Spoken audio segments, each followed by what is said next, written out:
You're watching ABC's Wide World of Sports.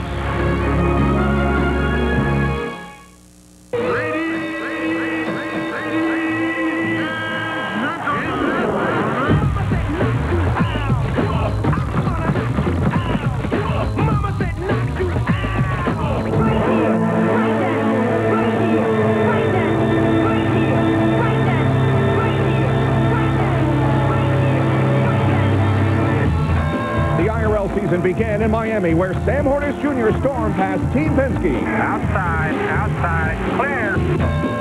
The combatants headed to the desert for round 2, but this time the 1-2 Penske Punch captured the top 2 spots, climbing to victory.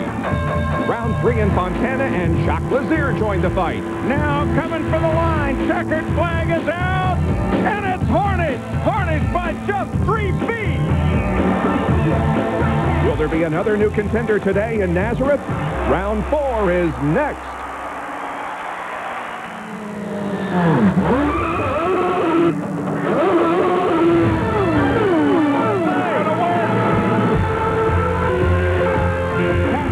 Has won the Indianapolis 500.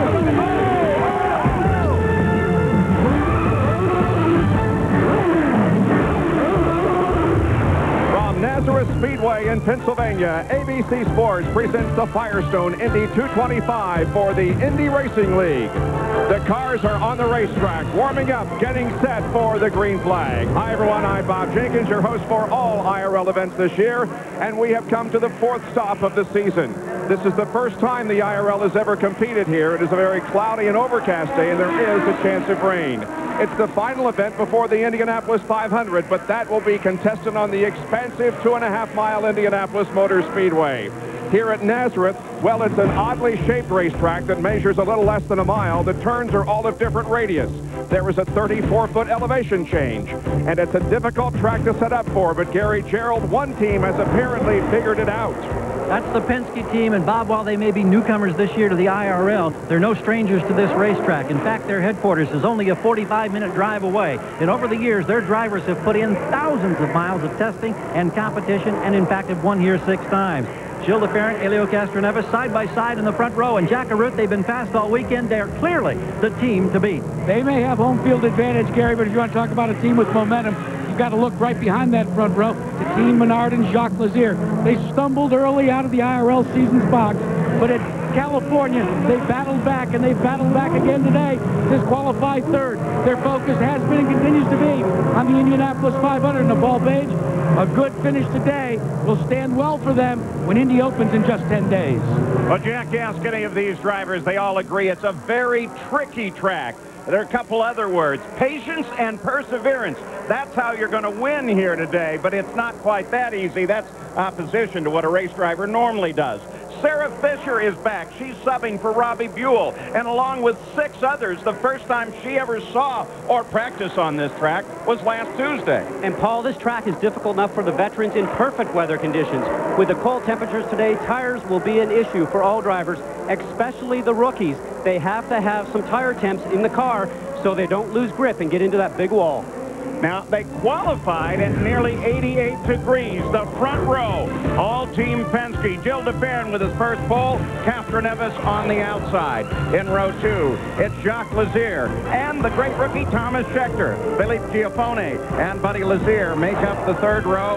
In the 4th row, it's Laurent Redon and Sam Hornish Jr. George Mack is inside row 5. Alex Barron to the outside. It's Scott Sharp and Billy Boat in row 6. In the 7th row, Shigeaki Hattori and Anthony Lazzaro, who's won here in Atlantic. Eddie Cheever Jr., Jeff Ward, that's row 8. The 9th row, Ayrton Dare and Rick Treadway.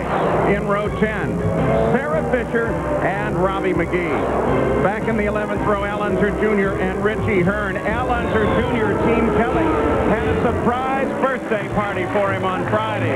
Believe it or not, Jr. is now 40. In row 12, John Herb and John DeVries. But DeVries decided with very limited practice time it was not prudent of him to start today. They've withdrawn the car. As we look at the weather graphic, you can see the air and track temperature, a drop of almost 30 degrees from when we start testing here on Friday. The cold temperatures, as we mentioned for the tires, will be the issue.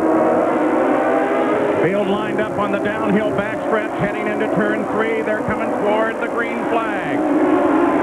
DeFerrin, Elio Castroneves, and here they go. They gave a nice warm-up because of cold temperatures.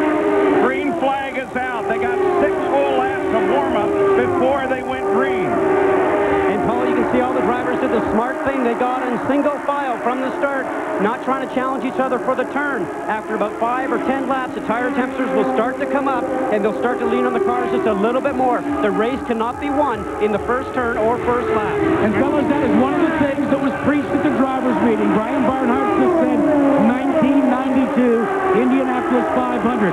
That was when cold weather affected starts and restarts, as Jacques Lazier tried the inside of one of the Team Marlboro cars. And he said, remember, cautions will breed cautions. Use your head. And speaking of caution, caution comes out. That was DeFerrin, then Castroneves, then Jacques Lazier. Now, we had an indication on the electronic system of a caution, but it's a false indicator.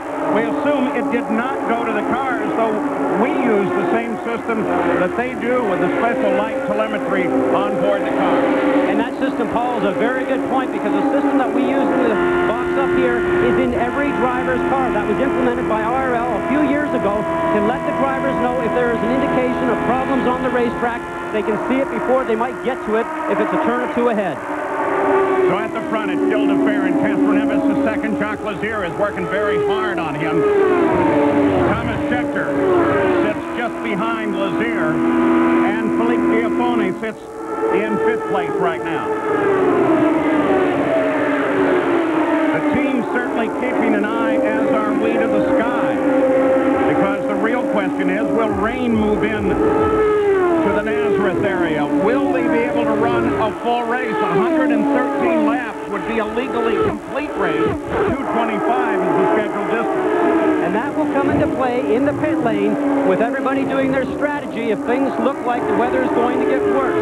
Come lap 60 or 70, everybody in pit road will start to look up to the sky. They'll be checking the computers in their pit box, looking on the weather channel to see what's happening in the local area. And guys, we're already hearing that some of the teams told us just prior to green that they would consider trying to gain track position with a short fill on that first stop, gambling that that weather might roll in. So a lot of strategic things to be figured out as we now get settled into a nice race rhythm. Sam Hornick started 8th, dropped back a position, now behind Alex Barron, and trying to work his way forward. But of course, when you're talking Nazareth, as we look back to the lead, and they begin to encounter the back of the field for the first time, the trick here is to the race car is virtually a circle, which makes it very tough to pass. The track is very busy, Paul, as we mentioned. You're always turning. It's less than a mile. There's 4 distinctly different turns at this racetrack. Very difficult to get your race car set up for a perfect lap. Now, as they come up to traffic right now, remember, tires are just starting to come up to temps. They don't want to go off the racing line too much. They're hoping the driver in front they're trying to pass will look in the mirror and see them, or they'll get indications from their spotters. As they come up, that's John Herb, the line just ahead of the leader, Gil DeFerrin, and then Richie Hearn in the blue and white car, normally occupied by Eliseo Salazar, but he was involved in a very serious accident in Indianapolis, hospitalized. They did surgery.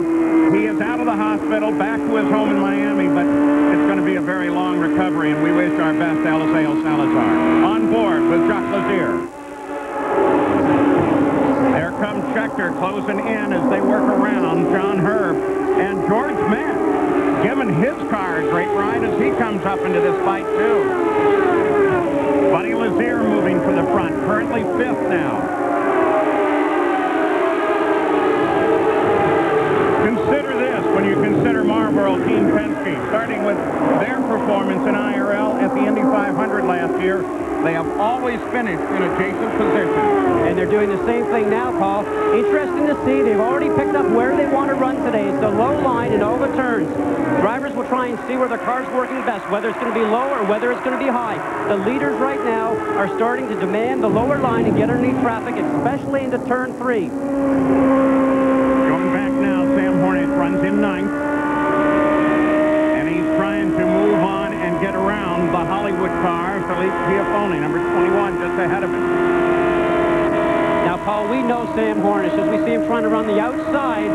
Giafone going through turn 2. You saw the wheel in his hand start to go around and move underneath him. It's a very bumpy section in turn 2. The car comes out from underneath you a little bit in perfect conditions. In traffic, he's getting the dirty air from the car in front of him, and you see this group of car up in front of him right here, giving him a lot of dirty air for the aerodynamics of his car. Very difficult to get some good steering as he's trying to get underneath all the traffic and make a clean run down here to 3. Well, as you saw them come off of that bump in turn 2, you saw John Herb's number 16 car really bounce at the back end of the car, and that's what they have to contend with. And now the field slows, and that's George Mack. We just mentioned him. He had a great qualifying. Now, Brian Barnhart, who is the director of racing operations here, said to the drivers in the drivers' meeting, you get on the grass regardless of the car condition, we're going to pull you out of the race, because they're very worried about crossing that grass and getting up into traffic. Absolutely. It's a difficult situation here. I believe that he was still on the racetrack, so that rule may not apply. It applies for when you're coming out of the pit lane. But let's have a look at it here. Yep. Going through the turn. Looks like he's coming out of 4. The back end just got out from underneath him. And you can see right here, the car's already started to go around and go towards the wall. Very lucky he has not hit anything. Did the right thing, getting on the brakes just as it goes into the infield. He let the car come across the track. See, the car's already starting to come around behind him. He's got opposite lock-in. He's trying to catch it, and the car just goes around. Now, why did this happen? He was behind about 3 or 4 different cars, getting a lot of dirty air, loss of downforce, and the back end slid around from him. So the first caution of the day with Gilles de Ferran jumping from the pole to the lead. His teammate Catherine Evis is in second, and Jacques Lazier sits now in third. We'll be back.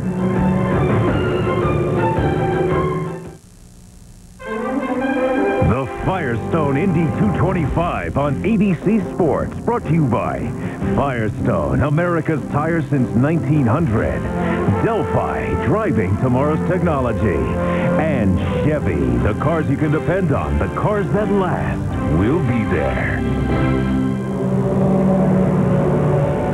Well, we ran 16 laps without a caution, but George Mack spun down in turn number 4 and did bring out the first caution of the day. As you can see, his car has made it back to pit road. They're checking over. He did not hit anything. The car just did a spin out in turn number 4. We can't emphasize enough how weird this racetrack is and how the drivers have a challenge.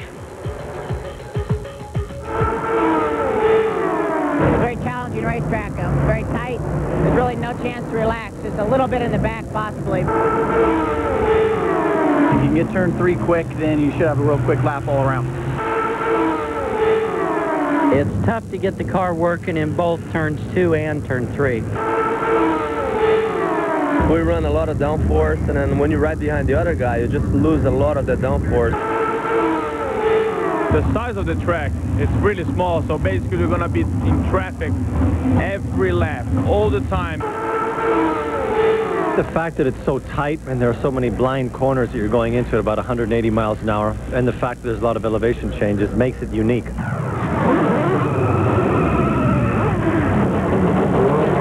On board with Al Unser Jr. as he comes in for a pit stop, and he really benefited perhaps the most from this caution because he was just about to go a lap down when the caution came out. But now he and the others have a chance to come in and get some pit work done and go back out for some more racing.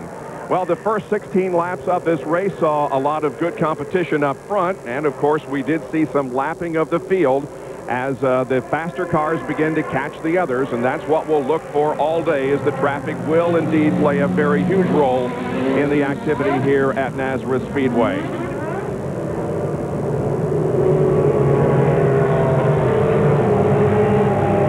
The Indianapolis 500-mile race is coming up, and our coverage begins on Saturday, May the 11th. That will be the day that they run for the pole position for the 86th running of the Indianapolis 500. That's Scott Sharp's onboard camera as he warms up his tires and gets set for the restart here at Nazareth. We have completed 21 laps now. Gilles de Ferran, Elio Castro-Neves, Jacques Lazier, Thomas Schechter and Buddy Lazier are shown as the top 5. And Scott, George Mack, very lucky that he did not hit anything and is going to be able to get back into competition. Well, he's very lucky. Anytime you spin at a 1-mile track, especially here at Nazareth, if you don't hit the ball. Speaking of trouble. There you go. Cold tires possibly again. Laurent Redon. 2 rookies we've had the problems with here, guys. We talked about that at the beginning of the show. In fact, let's get into that whole situation because remember 91 Indianapolis, the cold tires, even when you're going slow, the tires are now cooling off. You got some, or 92 Indianapolis, you've got some serious considerations on a restart. Absolutely. We talked about the tires. Tires are built to be working in conditions of 85 to 90 degrees for optimum type of temperatures right now. We do not have a situation here today where we'll see those type of temperatures. Drivers are going to have to be very diligent on spinning the tires on restarts to get some heat into them, almost like a drag car, to get ready for the restarts. 22 laps completed of the 225 in the Firestone Indy 225. Gilles de Ferran is at the front.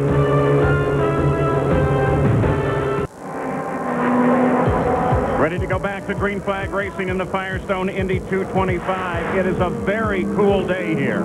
Paul, look at the track temperature, 57 degrees. Track temperature always usually around 80 to 100 degrees to make those tires work. As we mentioned just before we got off for commercial, the drivers now would be spinning their tires on acceleration, coming up to the restart to try and get some heat in them so the back end of the car won't slide around, which is the 2 instances that we've seen so far today. George Mack, Laurent Redon will both be able to continue on in competition. Speed comes up, Gilles de Ferran on point. Elio Castroneves second, Jacques Lazier third as they come back to the green flag. There's how they came back to the green. Now both Lazier and Thomas Schechter trying to close on Elio Castroneves. Thomas Schechter is reporting in during that caution the car is just a tad loose.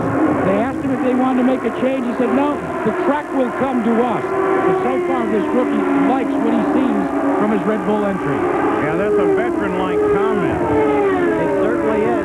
Usually when a car's a little bit loose, the driver's just trying to stop the back end from going around on him, much like we've seen here in the 2 instances already today. Thomas Schechter, as Eddie has said before, his teammate and boss, boy, he likes to run a car loose and on the edge.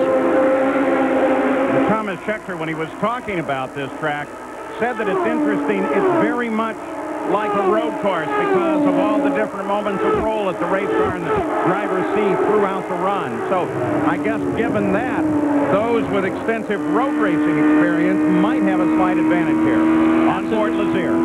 Absolutely, as we're on board with Lazier right now, a little bit of moisture on his lens. We're not sure if that's precipitation coming from the rain or if that's actually something coming off the cars that are in front of him. But getting back to Thomas Schechter, he's used to running road courses. This is only his 4th oval track experience that he's ever had, and you must say he's doing a great job. One of the things that Jacques Lazier talked about was the fact that if this racetrack had just 4 more feet, Jacques Lazier said it would stop being a roller coaster and it would be a side-by-side opportunity for cars. So when he was queried as to, well, does that mean that you can't pass? He said no.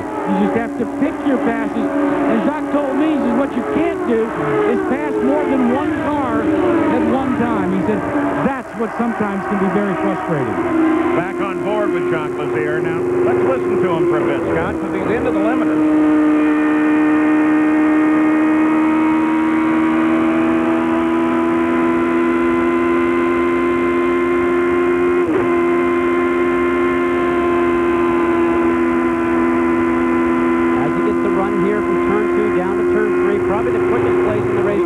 And the limiter you heard right there. He could be running in 5th gear, not using 6th right now. 6 might be a fuel strategy gear, as we call it, just a longer gear to make the RPMs lower in the engine to conserve fuel. Or if they've chosen the 6th gear that he's running in right now, it could be a situation like we saw earlier in the year with Sam Hornish, where he's just not going to get any more speed out of the car. And you look from the Johns Vanville car up through 3rd, 2nd, and 1st, and you can see already that Gilles de Ferran is the leader, is beginning to overlap the field once again. Some cars on the move, though everybody is being careful. Billy Boat went from 12th to 10th. Jeff Ward went from 16th to 9th. And Alex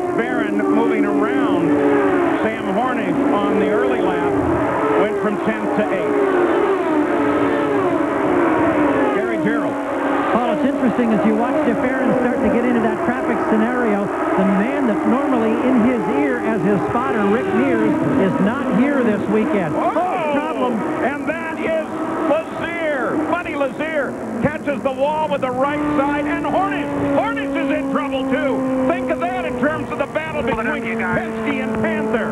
Just before we saw Lazier hit the wall, Hornish in that big mass of traffic touched the back of Lazier's car, stuck him into the wall, and you can see the damage from the front of Sam Hornish's car from that impact. You know, you talk about this track, how tricky, you talk about patience, and to see two great champions like Lazier and Hornish get involved this early on, that's a shock. And Buddy knows it. You saw him throw his steering wheel into the cockpit, probably giving a wave to Sam on the way by. Just a busy part of the racetrack. 4 cars wide, everybody trying to get by. Now Hornish is going to bring it back into the pits. We'll keep track of this while we see what happens. Now here you see them 4 wide. Sam's trying to get himself through over here by the wall in between Lazier, and also the wall is not going to work. A lot of traffic coming down. See the touching that's going on there? Boys, I got to tell you, Sam Hornish was in too much of a rush too early in this race. And what was suggested just a moment ago, everybody's trying to move around the 34 MyJack car of Laurent Redon. Giaffoni did it on the low side, but then they got bottled up on the outside. Everybody wants to get down and get into the single line going into turn 3. This racetrack is really a single line racetrack when you get to the middle of the turns. But you can see now he's going to move himself to the right-hand side. Guys, that's just not enough room. It's not going to happen. There's the touch, bending the left front suspension of Hornish's car, unfortunately putting Buddy Lazier into the wall. Oh, he would have been a champ if he could have gotten it done. But as Danny Sullivan has said so many times, there's only one letter difference between Sam and Trump. Car behind the wall. Sam's still in the car, though. I wonder if they're thinking about, they have such an incredible record of consistency, 99.4% finishing consistency for Sam Hornish since he started racing for Panther Racing. Pits are now open. And, Paul, both the Penske teams are laid out for DeFerrin and Castro Nevis. And if it's a case of follow the leader, they're a little over halfway through this fuel run. I would imagine most everybody will follow them. Some may gamble for track position. Well, Jacques Lazier is certainly going to follow him in. In fact, most of the field going to follow the leader. DeFerrin hits his marks. Castro Nevis was trying to rush to his pit, had to lock up the brakes. We watched Hildebrand. Wing change on both sides. He's out of here. Castro Nevis in a drag race. Gilles beats Elio out. And Gary, they just go by Jacques Lazier as the work continues on the Team Menard car, trying to take a full load of fuel, and it looked as if they weren't getting the kind of fuel they want. This is way longer than they need to be. This is not good for Jacques Lazier. They're not getting the fuel in. Part of the problem is the hose is extending too far away. And now, the frustration can be seen because they cannot get it attached. Jacques Lazier is fitted about a foot and a half too far outside the box. They finally pull the car in. They make the connection. Lazier wants to lead. The lap down. Oh, this is costly, Scott. Absolutely. You saw from the monitor we marked where the car needs to be. The left front wheel needs to be on the piece of tape. He was about a foot and a half away. Those fuel hoses will not reach the car. Those fuel hoses are as short as possible to make travel time for the fuel coming from the fuel tank into the car as quick as possible. Unfortunately, Jock just was a little bit too wide on pit entry. But there was a lot of dancing during both that stop and up and down the pits. It was like they weren't truly prepared. Here comes the Menard car, Jacques Lazier back on the pit road. Well, you got to remember, the reason is because they did not get a full tank of fuel. 35 gallons of methanol is held in these cars. Let's see if he hits the marks better. Yes, he does, but he's still a little wide of where he should be. They do top the car off. I would think that what Jacques Lazier must do is make sure that he doesn't allow his emotions to affect his driving. It's a difficult time. You want to make everything perfect for your guys in the pits. When you come in, you're looking to hit the marks.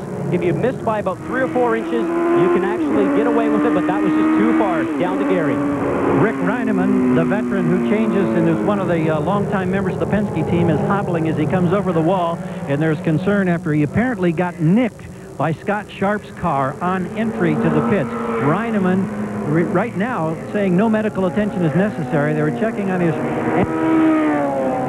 And they're taking a look. Tom Wirtz, the team manager, taking a look at it right now. If you remember that stop, you could see a crew member, we assume Reineman, jumping up and down as the cars exited. They work on Hornich's car. We'll be back.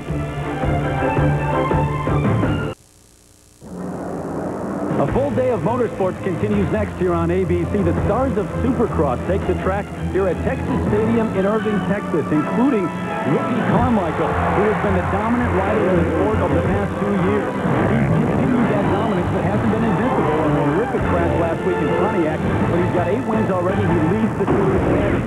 In the 125 West, the 16-year-old James Stewart had his problems, but he's got 2 wins, and he leads the way. EA Sports Supercross coming up next from Dallas. Welcome back to the Firestone Indy 225. They are still clearing the track. Sam Hornich's car is all the way back in the paddock area. They're doing what work they can on that car. Scott, there have been some other action occur during the pit stop. The pits are always a busy place. If you watch here, you'll see Scott Sharp coming into his pit box, and right there, you can see how his left front wheel is just touching the edge of the pit box and touching the edge of the crew member right behind the leg. Now, it's hard to tell whether or not he was perfectly in line or if that crew member stuck his foot outside of their pit box. Now, here we are with Scott Sharp turning in. Watch his left front wheel right here as he's going towards the crew member, sticks his foot out. He's just going to clip his foot a small amount. Now, these are the smallest pit boxes that we visit on the IRL circuit, only 35 feet in length. Let's go to Gary Gerald. And Rick Reineman is on the wall. Can you tell us what happened? I don't know. I must have come in close and got the back of my ankle. I'm fine. You all right? You going to stay working? Absolutely. One tough guy, guys. Yeah, that's an ex-Marine right there. Scott Sharp, under caution. Scott Goodyear, you can talk with him. Scott Sharp, Scott Goodyear in the booth. Do you hear us? Scott, how are you doing? Very good. Very cold day out there, cold tire temperatures, and a little bit of pit action. What's going on with you? Tell my team we're hanging in there right now. You know, traffic is just extremely tough. You know, it's so hard. It's really pretty much a one-groove track. Once we run for probably 5 or 6 laps, the tires come in pretty good, but it's just turbulence plays a big role in trying to get close enough to a guy that you might be able to get around him. I'm sure cold temperatures on the tire are playing a big part today. Traffic's trouble, and thanks for your report. Thanks. Jack Arute, you're continuing to watch some work down in the paddock area. And never before, since Sam Hornish started driving for Pennzoil Team Panther, has the crew been forced to take a car behind the wall and go to work. That is exactly what's happening now. Led by Kevin Blanche, the team has gone to work. They have totally replaced the left front suspension pieces, and now they are going back to work trying to reattach all the various items that go down towards the nose of the tub. This is not an easy task, but it is something, Bob Jenkins, that this team has never done before with Sam Hornish Jr. at the controls. So round 4 will not be a fight between Team Penske and the Pennzoil Panther team, because Sam is back in the paddock area with work being done on his car. Remember, he collided with Buddy Lazier a few laps ago, sending Lazier into the outside wall. That's the reason we are under caution right now. Al Unser Jr. and Sarah Fisher did not pit during this sequence of pit stops, and therefore they are at the front of the field right now. Rick Treadway in 3rd position, with DeFerrin and Castro Neves running in 3rd, or rather in the 4th and 5th spot. They, of course, did make pit stops during this caution period. Al Unser Jr., who celebrated his 40th birthday yesterday, is at the front. Log on to ESPN.com, keyword ABC IRL, to check out our new Speedcast real-time race results and the IRL Challenge Fantasy Game. Scott Sharp is at the back of the field now. He's being shown in 16th position. Just ahead of him is Laurent Redon, who also spun on cold tires earlier in the event, putting him back there. Field is getting realigned. The workout on the racetrack itself has been completed. The cleanup is finished. Meanwhile, Jack Arute is standing by with a driver who is sitting out today's race. The car that Sarah Fisher is driving, the Dryan Reinbold Purek Style Special, is normally driven by this man, Robbie Buell. Robbie, first of all, medically, you now have been cleared to run in the Indianapolis 500, correct? Yeah, no, I felt fine the last week. Just you need a little bit more time. That's why I'm not in the car here. And Sarah's done a good job for us this weekend. It's been a good opportunity for our team to kind of get a better understanding and feel for her. And, you know, we just wanted to run all day here and be around at the end. Right now, she keeps getting quicker and quicker. The car feels good. You know, we just want to be around here at the end. And you pitted out of sequence, and you find yourself up towards the front now. Yeah, sometimes it's nice when Dennis gets that to work for us. I'm not in the car, though, am I? Let's check in with Gary Jarrow. Gary? Just released from the medical center. Buddy Lazier, first and foremost, are you okay? And it looked like you were a total victim. I'm fine. I had the best race car I've had all year. I got to thank Coors Light. They gave me a great car. I just got rammed. We were biding our time. Again, best car I had all year, and somebody just ran into me from behind and launched me into the wall. So it's very disappointing. We needed a good day. All right, we'll go back upstairs. Glad he's all right. It's good to see that he's out walking around. Bad to see that he's out of the race. When they come around this time, it'll be Al Unser Jr., the now 40-year-old junior, who will lead them back to the green flag. And then you see George Mack. He is 5 laps behind the lead. Second place car is the third in the line, and that is Sarah Fisher, who has been coached throughout this weekend in a gracious... And there, that's Rick Treadway. That is exactly what you've been worried about, Scott Goodyear. Well, again, a rookie, cold tires on a cold day on a very difficult racetrack. We stressed this before, and every time you get on the gas here, they got 700 horsepower ready to unleash on those back wheels. It is very, very difficult. And they have been cautioned by IRL officials about exactly that as a potential problem. And under restart, we can see that Ricky's already gone around on the low side of the racetrack. Everybody's missing him, and they did a great job through that. I can tell you, when something like that happens in front of you, you just go for the open hole. And it looks like Treadway in the Airlink car is going to be able to get going again. If he touched the wall, it was a very, very light brush with the left rear of the car. We'll return with more of the Firestone Indy 225 after this message and a word from our ABC stations. You're watching the Indy Racing League on ABC Sports. Back at Nazareth Speedway, Nazareth, Pennsylvania, the Firestone Indy 225. The last race before the running, the 86th running of the Great Indianapolis 500. The last chance for these drivers to go head-to-head with one another in competition before Indy. Green flag comes out. That's Al Unser Jr. at the lead. George Mack, 5 laps behind the race. And now here comes the Baron as he moves around Sarah Fisher. Goes into second place. Elio Castroneves will be working on Sarah in just a moment. Castroneves now lined up behind her. Now Giaffoni comes in, as does Ward. Tight battle back there behind Castroneves. Alex Barron with the new Railback sponsor is sticking his nose into that fight too. And Paul, all these guys have seen all these cars spin out. They know they got to get the tire temps back up. They want a good, clean restart, settle into a pace, and start to click off some laps. Rick Treadway, who caused the last caution on the restart, they got him back into the pits. Little work on the nose, got him back into action. Ward goes inside Giaffoni. And a nice move, a very difficult part of the racetrack to pass going into turn 1. So obviously that machine is working very well for the former Supercross champion. Jeff Ward now trying to move forward in the target car. Castroneves looks left, looks right, trying to find a way around the Purex car driven by Sarah Fisher.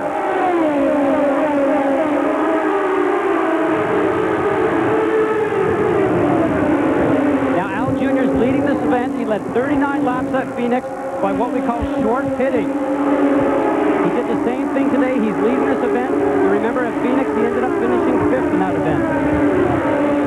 Thomas Schechter, who was running up in the top 5 in the early going, had a very long pit stop. Fell back to 15th place. Now has moved himself forward to 10th.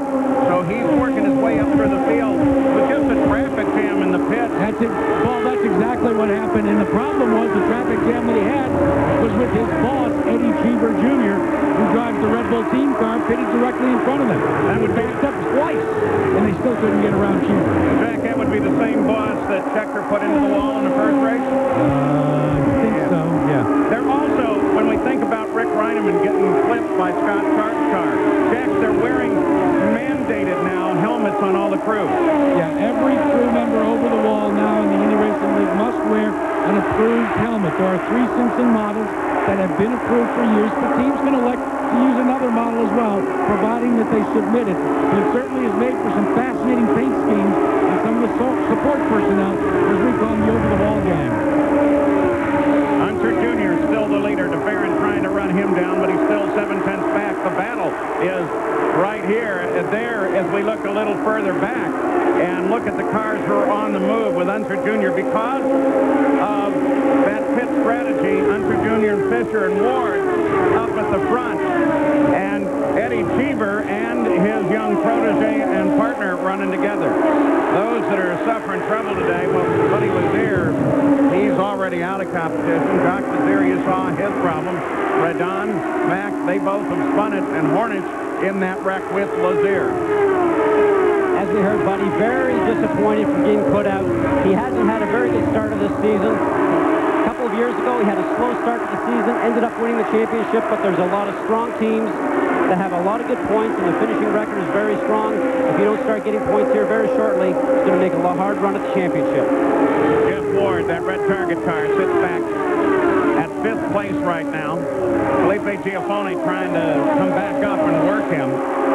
Giafone's been a little faster in the early going, but a lot of these guys are getting a long way from their last pit stop. So tires, those Firestones, become a consideration because, remember, Firestone builds them for 1 fuel load. They're supposed to wear out by the end of that fuel load. That's using the tire efficiently. So these guys are running on tires in cold temperatures that are now beginning to wear down a little. Might not see quite the wear rate that you would in optimum conditions, as Firestone calls it, with that 80-degree to 100-degree day. Tires are a little colder here. They might last a little longer. The temperature, as we've always talked about, will be the big issue.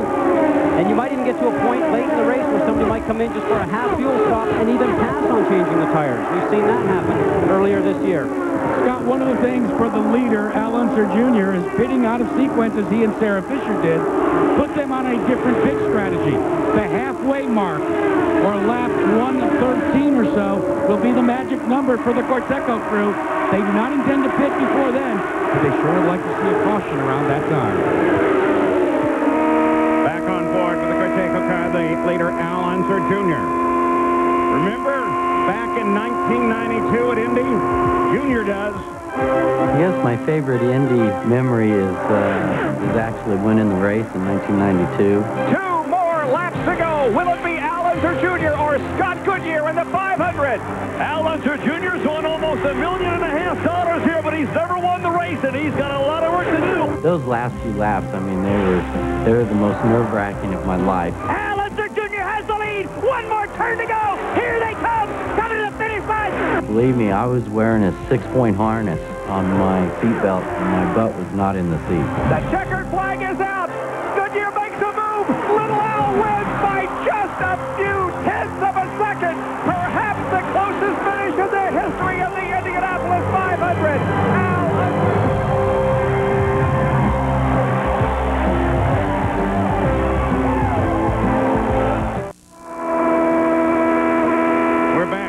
Pennsylvania, the Firestone Indy 225, the Indy Racing League. Firestone telemetry with the leader, Al Unser Jr. You can see in telemetry the throttle position that he has, 98%. He's flat on it all the way through the front stretch and through turn 1, coming up to turn 2. The big lift comes down in turn 3, right down the bottom of this hill. 34-foot drop here from turn 2 all the way down to turn 3. High-speed section of the track, over 170 miles an hour. Big lift off the gas and back on it, and that's 1 fast lap here at Nazareth. But Scott, one of the things on that Firestone telemetry that we seldom see is a negative number on lateral Gs. I thought that you only experienced a negative G when you're on like a roller coaster or the space shuttle. Well, this track is a little bit like a roller coaster, Jack. Turn 2, you get up in the air, start to fall off that 34-foot drop down towards turn 3. I can tell you from driving here in the past that when you get to turn 2, you fall off the edge of turn 2 from the center outwards, and boy, does it feel like you're going on that roller coaster. Pennzoil Team Panther has that car figured out. They're waving everybody out of the way and pushing it back to the track. and he's now on pit road. He'll hit that limit and be out there in turn 1 momentarily. Or is he going to the pit box? No, he's going to the pit box first. 46 laps behind the leader of the race as he comes out. Gary, what they're going to do is take advantage of just checking the tires, filling up with fuel before they send the car out. And what would have happened in the back in the pits? They would have taken the suspension pieces that you see right here that he bent, and they have some set up already on the inside of the trailer, right to measurement, where they can bolt them on the car and also install a new wing, which he knocked off during that indication with Buddy Lazier. On the right rear, that's Kevin Blanche. They call him Rocket. Now, those 2 of them do not have helmets. 3 of them now. Helmets are mandatory for the first time this weekend, and in their rush to get the car back out, they took their helmets off in the paddock, which they can, but not in the pit. So we'll see how that's dealt with. You got to give them some flexibility there because they're rushing to try to get that car back in on a brand new rule. Well, I remember when I worked for Darrell Waltrip in a NASCAR race at Dover, Delaware, and they had the same situation happen with Darrell Waltrip at the controls early in the race. They were 47 laps down. The NASCAR officials came to the drivers and said, Junior Johnson, we're going to penalize you a lap. You had too many men over the wall. And Junior Brown says, go ahead, penalize us too. Catherine Evans moves on Fisher. Fisher gets way high, out of the line, and slows.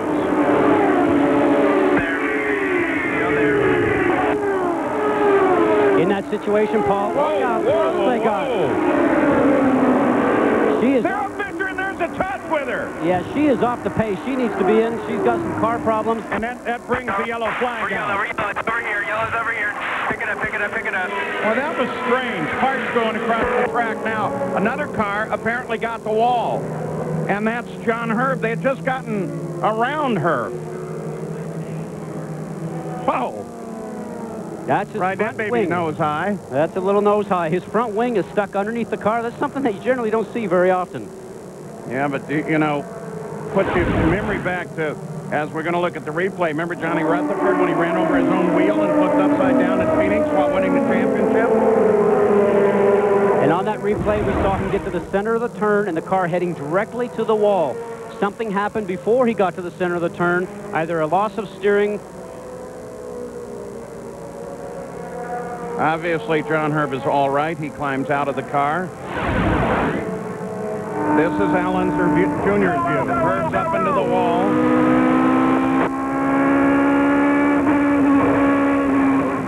Now, here was Sarah. Now, here's the cars coming in. They're going to the same place of the turn. You can see right here that the one car is actually up on the curbing right now already, and he's got nowhere else to go. And Sarah's going to come in and push him to the inside over the curbing. The 2 cars touch and rub. That was Anthony Lazzaro down to the inside, who's won here in the Toyota Atlantics. And he was trying to give her all the room he could. So the yellow is out again. 92 laps are complete. Al Unser Jr. remains in the lead, and this may be exactly what his strategy was looking for, because he's in an ideal position to stop under the yellow and continue a top position. He circles now behind the Chevrolet Corvette pace car. And we talked at the beginning of the show that maybe the fastest car may not win. Al's looked for speed all weekend, and he said that if he can actually come out of sequence and find himself some good pit strategy, it might help him, and it certainly has done that now. Well, they've played it perfectly for Al Unser Jr. We'll see if he can hold on to it, though, because there's still a very long way to go. Up next, Ricky Carmichael and the gang from EA Supercross at Texas Stadium. The EA Sports Supercross next on ABC. All right, so Junior, we assume as soon as they open the pits. What you going to do on the front wing? Increase both sides 1 turn, half a degree of front flap. Sharp is not pitting, so you got 1 box open, easy in behind. Fisher will be stopping in front of us, so the boys will stage you back as much as we can. Now they're using the pit access road to circle Al Unser Jr. around. Because of the accident sitting down on the course, that gives the safety workers plenty of room to work. Okay, Al, I've got a guy right next to me. He's going to let me know exactly when they're open. And we're wondering what Al's wondering. How long before they have the field together and going to bring Al Unser Jr. and anyone else, though logically Sarah Fisher is the only other one. Maybe Laurent Redon will be in the pits, but anybody else that comes into the pits when they open them, then it's going to be an interesting strategy. Well, don't forget the weather. Penske, both cars are coming in, or at least they're laid out over the wall for both Castroneves and DeFerrin. Pits are now open. Well, and as you look up and down the pits, and weather would be the factor here, it seems like almost everybody was laid out. So Al Unser Jr. will bring the field in. 94 complete. 113 would be a completed race should it start to rain and they be faced with that as an issue. That would be on drivers' minds and the team managers' minds and the engineers' mind. The spotters are right in front of the broadcast booth here, and many of them had the number for the local FAA weather office, so they could call there as well. Now the key is not for Al Unser Jr. to get around, and he does. He pulls out the first one away. Little Al,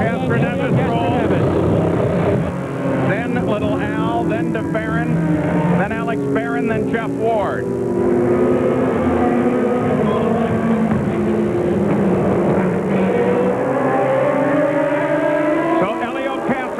With Team Penske service rolls out ahead of Al Unser Jr. Most of the field in, except, of course, for Scott Sharp. You heard the conversation with Al Unser Jr. from the team that they were going to keep Scott Sharp out. We'll be back with more from Nazareth. This Wide World of Sports update brought to you by ExxonMobil and Speed Pass. Today's way to pay. Here now, Bob Jenkins. 98 laps out of 225 completed here at Nazareth, and we're under caution because of an incident involving John Herb. We are looking very much forward once again to being at the Indianapolis Motor Speedway this year for coverage of the Indy 500, and there could be a major safety innovation in place by the time we get there. There could be soft walls on the outside of all 4 turns at the Speedway before the track opens for practice on May the 5th. Extensive testing has been conducted at the University of Nebraska-Lincoln, and if the data is good from the last test last Friday, that 4,400 feet of material will be placed on the outside of the 4 turns at the Indianapolis Motor Speedway for this year's 500. And speaking of the 500, rookie orientation was conducted.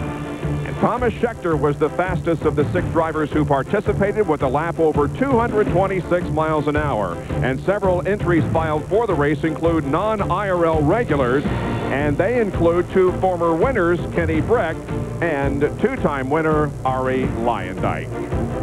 The Indianapolis 500 live coverage at 11 a.m. Eastern Time on Sunday, May 26th. Gary? Bob, we had reports of raindrops on the racetrack, but look, these aren't raindrops. These are little particles of ice that are bouncing down here, and it's strange. I mean, I guess this is Nazareth rain when you got 50 degrees, but coming down from somewhere, these are ice particles. Weird stuff going on here, Jack.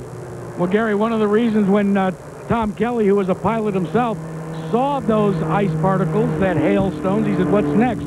A swarm of locusts? They decided to stay out purposefully because they knew the rain was coming. They do feel, however, though, that they're going to have to make one more stop like everybody else. Said now is as good a time as ever to exercise the opportunity to gain track position. The animated radio conversations back and forth during this caution between Scott Sharp and his crew, though, have been very, very much about let it rain, let it rain, let it rain. We also heard some comments about how they should pick up the pace of the pace cars, so more laps completed under caution. We are 12 away from the halfway point, and again, some very interesting strategy here, Scott, because Scott Sharp is at the front of the field, and the weather isn't looking very good. Absolutely. Some great pit work and strategy from Team Kelly. We're going to try and get Scott Sharp with us right now. Scott Sharp, Scott Goodyear in the booth. Do you hear us? Report, Scott.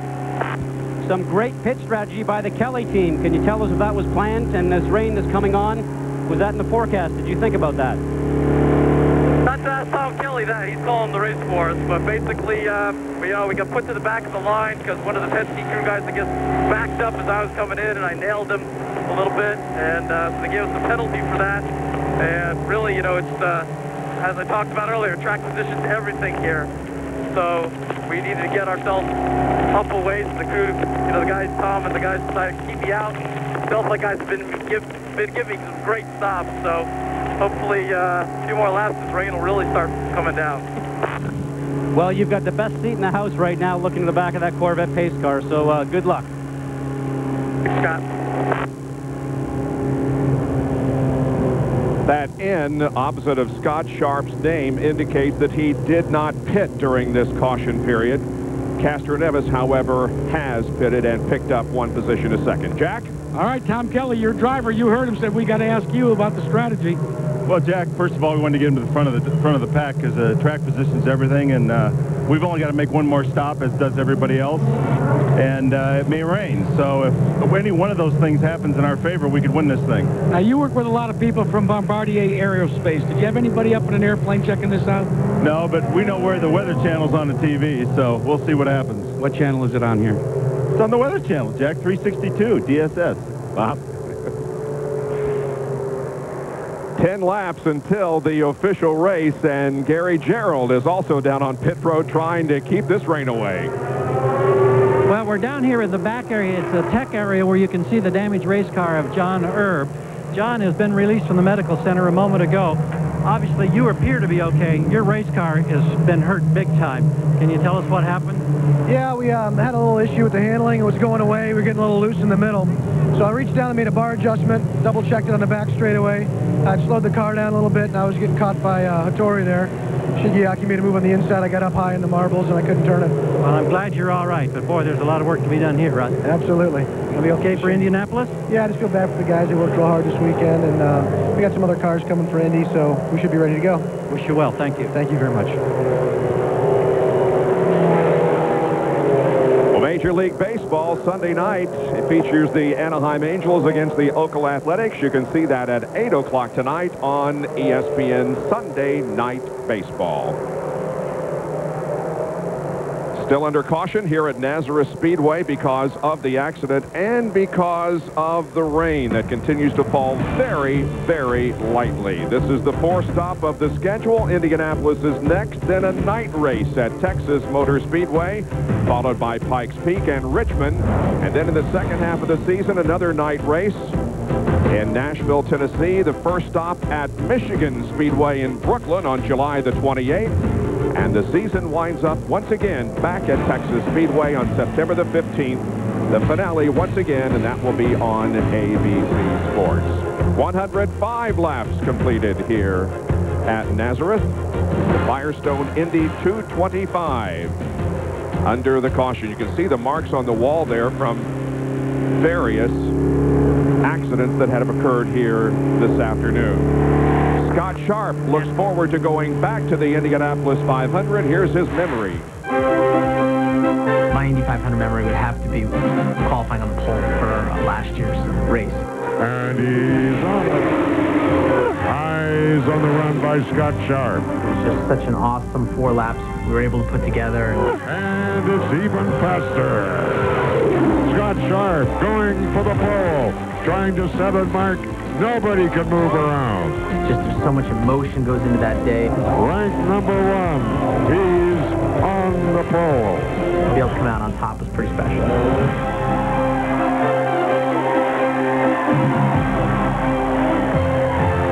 You're watching the Indy Racing League on ABC Sports.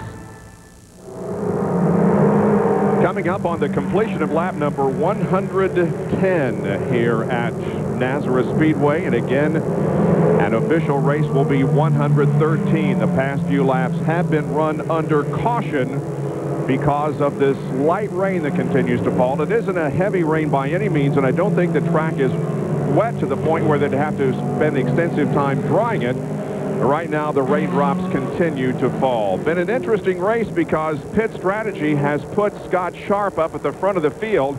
And perhaps the biggest story of all is the fact that Sam Hornish Jr. is running 22nd right now, having been involved in an incident with Buddy Lazier early in the race. Since he joined Team Panther, Sam Hornish's worst finish was last year at Indianapolis. Other than that, his worst finish has been 6th. So this will possibly be the worst race since Sam Hornish joined Team Panther. So the rain continues to fall, and Scott Sharp could very well end up as the winner of this race. Remember, he won not too long ago at Texas Motor Speedway. And the Texas race fans, they are on their feet and loving it. Greg and I got so close a couple times. I was just waiting for the hit, and amazing we didn't. Now Cheever goes low. Oh, they're going to go 3 wide. You can't drive like that. I mean, I'd get underneath them and they just chop you off. Sharp moved me 3 lanes up in the way into the gray. I had no place to go. I had 2 choices: hit the wall or go high. It was wild, I tell you. Look at this, 3 abreast. Yes, it did. And Greg Ray takes the lead, and Cheever had to get out of the throttle once again.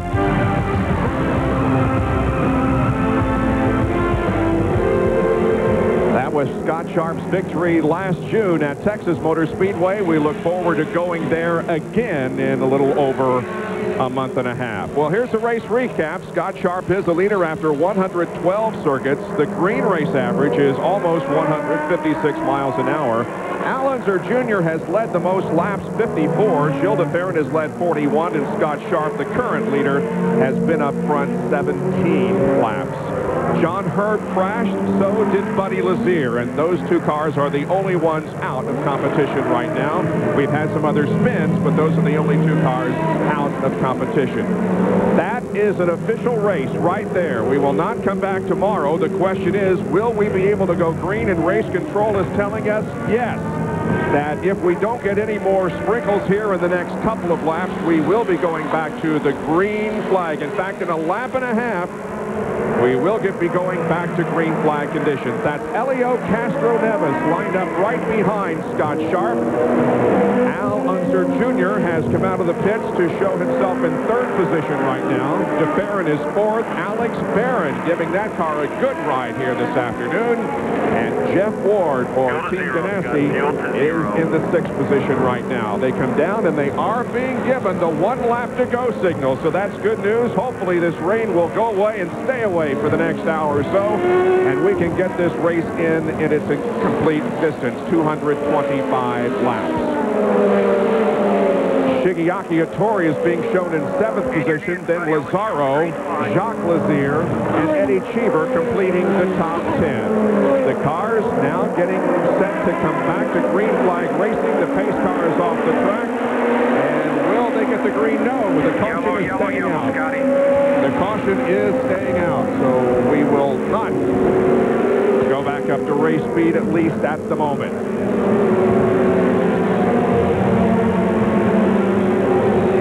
From where I am, and perhaps the guys down on pit road have a better idea, but I don't see any rain coming down at the moment, so I don't think that was the cause for the staying caution. Hopefully we will have a green here in just a moment. And the word is that Scott Sharp jumped the start. This time he does not, however. The green comes out and we're back to racing at Nazareth, Paul. And Team Kelly has definitely joined the championship with Scott Sharp in the lead. Penske cars now fighting for 2nd place as de Ferran came around Unser Jr. And they've separated a considerable distance from 4th, 5th, and 6th on back. That's Alex Barron that now sits in 4th place. That's the white car just coming into your screen, the 44 car of Alex Barron. Though the skies are lightning, what everybody knows, especially this man, Scott Sharp, the leader, is that what they just had in terms of moisture in the area could certainly happen again.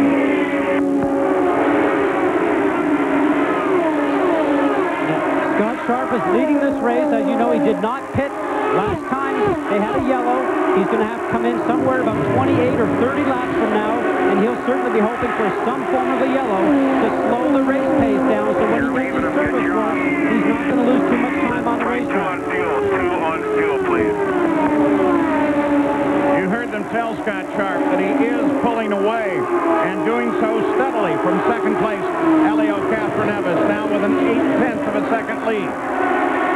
Paul, this is a team that had more than its share of problems during the warm-ups, practice, and everything leading up to this race. Scott Sharp's crew was draining fuel out of their car a flash fire occurred, and a couple of their crew members, including Robert Perez, suffered some second and third degree burns on their hands. Thankfully, it was none of the crew members that go over the wall. Everybody is okay, but sometimes out of bad fortune, good fortune turns itself around. Seems to be the case thus far for Sharp. Al Unser Jr. has dropped back to 7th place. You see him there. And behind him, there is a large group all battling for position. Unser Jr., Anthony Lazzaro, Eddie Cheever Jr., Jacques Lazier, who contact with Thomas Schechter. Yellow comes out.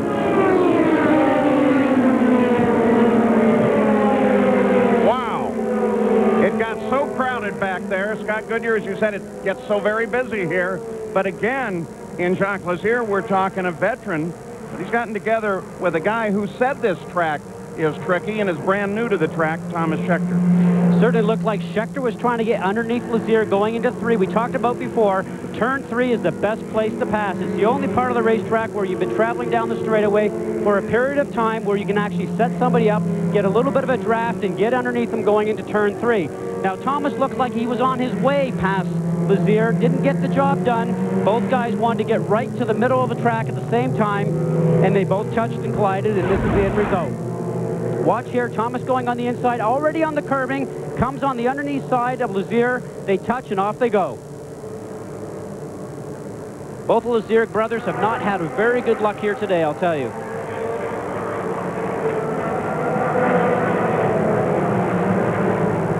Now watch this, Schechter on the inside, trying to take advantage of a little bit of traffic, trying to get underneath Lazier. Both of them don't have enough room. Lazier running a little bit of a higher line, trying to come down and do a later apex. Now watch as they come towards the turn. You'll see the 2 lines that they're headed for. Looks like Schechter's already about ready to make us pass. Lazier is running a wider line, about ready to pick up the apex right down here in this section. And as we continue along, you'll see that he's going to push himself up onto the curbs, has no room to move. His right front touches the left rear of Lazier, and off they go. Now we'll take a look at on-board shot. Boy, that's heavy damage on both of those cars. That's going to be expensive. Heavy damage, Paul, especially since Indianapolis is coming up here very shortly. 2 well-financed teams, though, that do have spare cars sitting back there in the shop ready to get ready for the testing starting here in a couple of weeks. We're on board with Jacques Lazier. You can see that he was just driving along.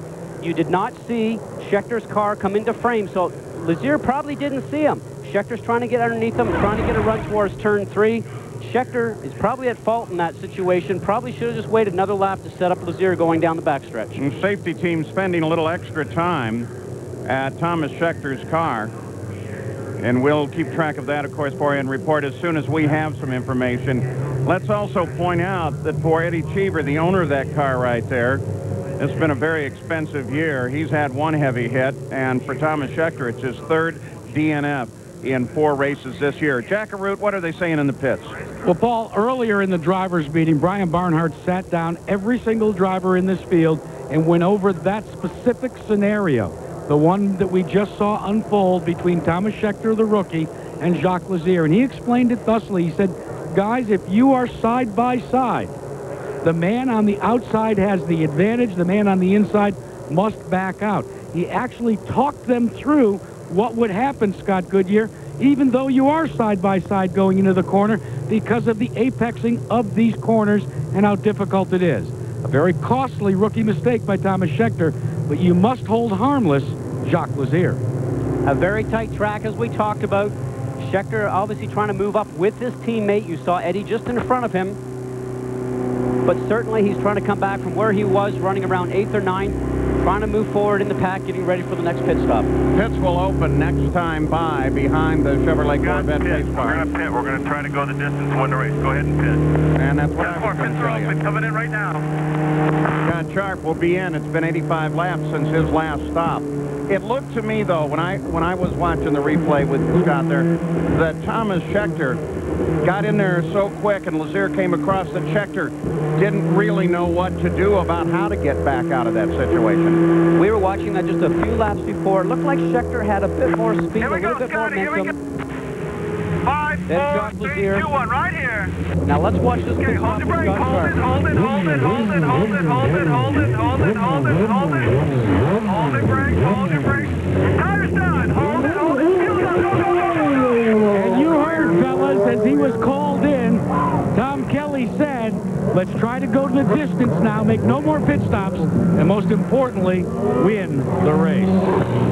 And we're waiting for word from medical because both Jacques Lazier and Thomas Schechter still in the cars, safety team working with both of them. So Elio Castroneves, with that stop by Scott Sharp, picks up the lead of the race under yellow. So it'll be a little while before we get back to green flag racing at Nazareth. This Wide World of Sports update brought to you by ExxonMobil and Speed Pass. Today's way to pay. Here now, Bob Jenkins.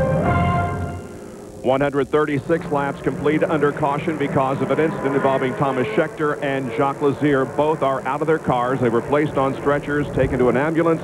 We'll hopefully have an update on them in a few minutes. Let's give you more medical updates now. We heard from Robbie Buell a little bit earlier in the telecast. He is setting out this race. Sarah Fisher is substituting for him. Robbie voluntarily passed up the race because he says he wants to be 100% for the Indianapolis 500. Eliseo Salazar is also not here this weekend. Richie Hearn substituting for him. Eliseo was involved in a crash at the Indianapolis Motor Speedway testing last week. Now, he sustained an injury that required some surgery. They had to break the sternum and do some heart surgery to repair a situation, and so he is out for, doctors say, 6 months. Eliseo says he hopes to be back racing by the end of the year. And all of us are hoping for a speedy recovery for NASCAR Winston Cup car owner Jack Roush, who was involved in a private plane crash a couple of days ago in Alabama. The last report was that he is responding to doctors' commands. It's a big open wheel weekend here in Nazareth. USAC races were held earlier today. The USAC Midget Series saw Michael Lewis take the lead from Dave Darlin on lap 15 and go on to win that 25-lapper. And then the USAC Sprint Car Series competed, and Tracy Hines led all 25 laps, beating A.J. Fike and Jay Drake. Back with more in just a moment from Nazareth Speedway. Elio Castroneves leads Jill DeFerrin.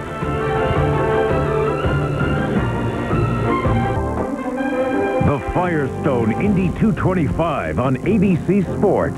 Brought to you by Firestone, America's tire since 1900. John Deere, nothing runs like a deer. Castrol GTX. And Yamaha, makers of fine motorcycles and ATVs. Nobody's more in tune with motorsports than Yamaha. And the cleanup continuing from the crash involving Jacques Lazier and Thomas Schechter. We hopefully will be going back to green in just a moment. Both drivers, when placed on the stretcher, by the way, did wave to the crowd, so hopefully their injuries are not serious. But it has been a very action-packed race here this afternoon, from crashes and from a little bit of moisture that has been falling from the skies. But right now the skies are cloudy, but not too bad, and we hope the rain will hold off. So let's go back and take a look at what has happened in the first few laps of this race. It all started out on lap number 38 when two of the IRL's best, Sam Hornish and Buddy Lazier, touched wheels, and that sent Lazier hard into the outside wall. Hornish was spending 48 laps in the pits, and Hornish is now running in 22nd position. Then, on lap 54, Rick Brentway coming to the green spins. Lap number 90, Sarah Fisher touches wheels with Anthony Lazzaro. And John Herb on the same lap also has contact with the outside wall. Then, most recently on lap number 122, it was Jacques Lazier and Thomas Schechter. At the end of the backstretch, they touch wheels also, both hard into the outside wall. And again, we are awaiting an update on the medical condition of both drivers. They were placed on stretchers and will be checked over at the infield medical facility. So that is the situation as it stands. Down to Gary Jarrett. In the Penske pits with Tim Cindric, the president, who is on the radio with Elio Castroneves. What's the strategy? How do you play it here with weather concerns and still just under 100 laps to go? Yeah, at this point in time, obviously, you're watching the weather all the time, and you're sitting there thinking you've got one more stop to go to the end. There's 3 or 4 guys that came in before us. Hopefully, if it comes to that and they make it to the end, we're strong enough to pass them on the racetrack. What's the biggest concern, Tim? Just a matter of when to come in and get our last stop done and what the weather's going to do. Okay, they keep an eye on the sky. Let's go to Jack. Well, Gary, Alex Barron is having a whale of a ride for Larry Blair and his new sponsor, Rayovac Batteries. Tom Gloy calls the shots here. When you talk to Alex, who has run at Nazareth before, Tom, did you guys come up with a conservative strategy to race here? No, it's not really conservative. It's just that Alex has a lot of knowledge. John Dick, our engineer, has a tremendous amount of knowledge. So we're really running very, very hard. We've been really good in traffic, even though it's difficult to pass here. So it's a great weekend for Blair Racing and for Rayovac Batteries. Now, the most important thing, though, is you do have to make one more stop. Is that correct? Yeah, there's only one guy that doesn't have to make another stop, and that's Scott Sharp. So we need to make sure we don't have so many yellows. I'll tell you the kind of comedian, Bob, that this guy is. I says, when are you going to stop next? He says, oh, Tuesday. A veteran of various types of motorsports. Glad to have him in the IRL. There is Helio Castroneves, who is leading this race. And again, at the beginning of the program, we set up the tail of the tape, the battle between Team Penske and Pennzoil Panther and Sam Hornish. However, Hornish, because of the accident, is not involved in today's battle.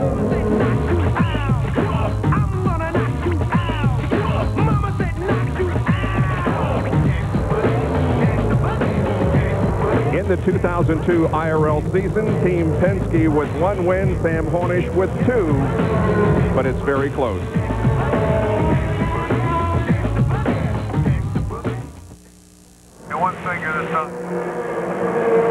Back in Nazareth, Pennsylvania, the Firestone Indy 225 getting ready to come back to the green flag. Castroneves will lead him back. His teammate at Marlboro Team Penske, Jill DeFerrin in second place. Great story with Alex Barron coming back.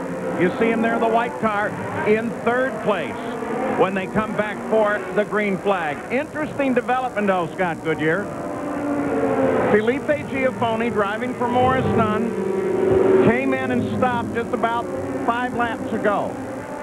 That should carry him all the way to the end, and even though it put him back in the field, down to 13th position, he is certainly capable of racing with the leaders. He's proven that today. He's proven that today. He has been running strong.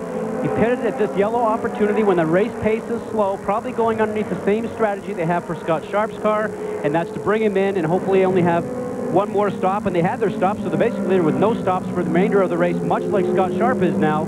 And Penske, a lot of the guys up front probably are still looking at one more stop. You've got a couple of different strategies at play here. From Castroneves back to 9th place Ayrton Dare, all of those cars have about 20-25 laps before they have to stop. And then comes a group that's led by Scott Sharp that probably has as many as 58-59 laps before he has to stop. And then, of course, Felipe Giafoni. Green flag comes out. Back racing at Nazareth. Barron and Ward both close in.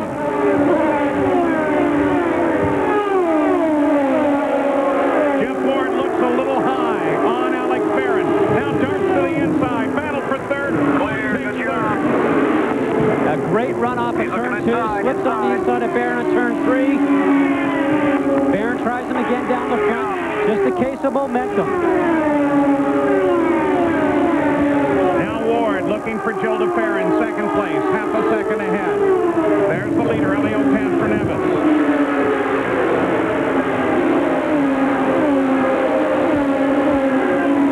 But remember, what's happening here and now is extraordinarily dependent on pit strategy to the end of the race. There are cars like Giafoni back in 13th. Oh, trouble, that's an engine. And it's an engine on Jeff Ward's car. Yellow comes out. They're a little bit worried about oil on the track. Wow, after that great move. Well, they always say the engines run best just before they blow up, and boy, he certainly looked like he was going to be a threat. Here comes Jeff Ward, the engine already gone there. Alex Barron, boy, he's in a world of hurt trying to figure out where he's going to go. And thankfully, he didn't get into any oil that may have come back from that engine. Two things happen with that, Paul. Number one is vision. The smoke's coming up in front of you. You're trying to find your place on the racetrack. And when you see that, you know the engine is gone, and you certainly hope that no fluid is on the racetrack, which will make you slide off into the wall. Well, and speaking of Jeff Ward, who climbs out, still staying in the car. Remember, he's a great Supercross champion, and if you love Supercross, watch the gang, including Ricky Carmichael, who's just been awesome this year, because it's Supercross coming up next on ABC Sports from Texas Stadium. EA Sports, Supercross next here on ABC. So now, how will the strategy play? Jeff Ward climbs out of the car. Down in Alex Barron's pit, they're thinking, let's bring this car in. Only 55 laps since his last stop, but this, of course, would give him a run to the finish. But, Paul, in this scenario, what Alex Barron and his team, the Rayovac team, have decided is it's going to be monkey see, monkey do. If the leaders stay out, if Marlboro Team Penske stays out, Tom Gloy has instructed Alex Barron to stay out likewise. Well, if you look down the pit road, the Penske team does have a couple of guys over the wall, and they kick the tires back in. They're not going to go. Hornish is on the pit road, though. Now, remember, Hornish, running well back at 21st, is also 49 laps behind the leader. Almost makes you wonder why they run the car. The points position, and now they don't for a second there, then they got it going. When you get a chance, Sam. Any points will certainly help at the end of the year. If they can pick up a couple here, they're really in jeopardy of doing that, but any points will help in the championship fight, that is for sure. Paul, I think the one thing that we've all got to start to look at is what is the magic number for the first three cars in terms of when they must pit. What we are hearing mumbled around down here is about lap 170 to 175 or so. That's an optimum situation. Let's check in with Gary. Coming to a stop, the Corteco car, number 7, Al Unser Jr. He led early. They're having problems getting the fueling nozzle engaged. Now finally it locks in, but that cost them about 4, maybe 5 seconds. It's a short fill, and he's out. I'm not sure they got very much fuel in there, guys. Well, they would have to get a fairly tall load in that car if they want to go to the finish. So tires must be their issue. Green flag. Because he did not come in, Alex Barron remains in third place behind Gilda Barron and the leader, Elio Castroneves. Eddie Cheever Jr. in the Red Bull car comes up now to challenge Barron. He looks to the inside, decides no, and loses a little momentum doing that. Now he comes back at him. That's Anthony Lazzaro behind Cheever, and then Billy Boat.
under the yellow.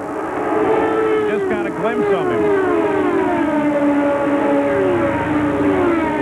There's a pretty good separation now from the front four back to fifth. Still there, right behind you.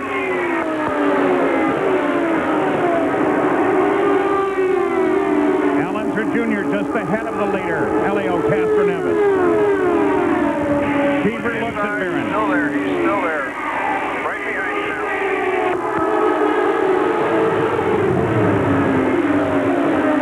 Well, now, 3 would have been Castroneves' best turn to try to make a move on Unser Jr., and he didn't take the opportunity. DeFerrin's now taking the opportunity to close from second. DeFerrin, a very smart race car driver. Very quiet, very thoughtful, very methodical. Probably sitting back here waiting for Castroneves to get close to traffic. If he can take the opportunity to get him in traffic, I'm sure he'll do that. Barron right there at the back of DeFerrin. Castroneves, when DeFerrin and Castroneves joined the Penske team, started referring to DeFerrin as the professor because of his vast knowledge and all the help that he has been to Helio Castroneves.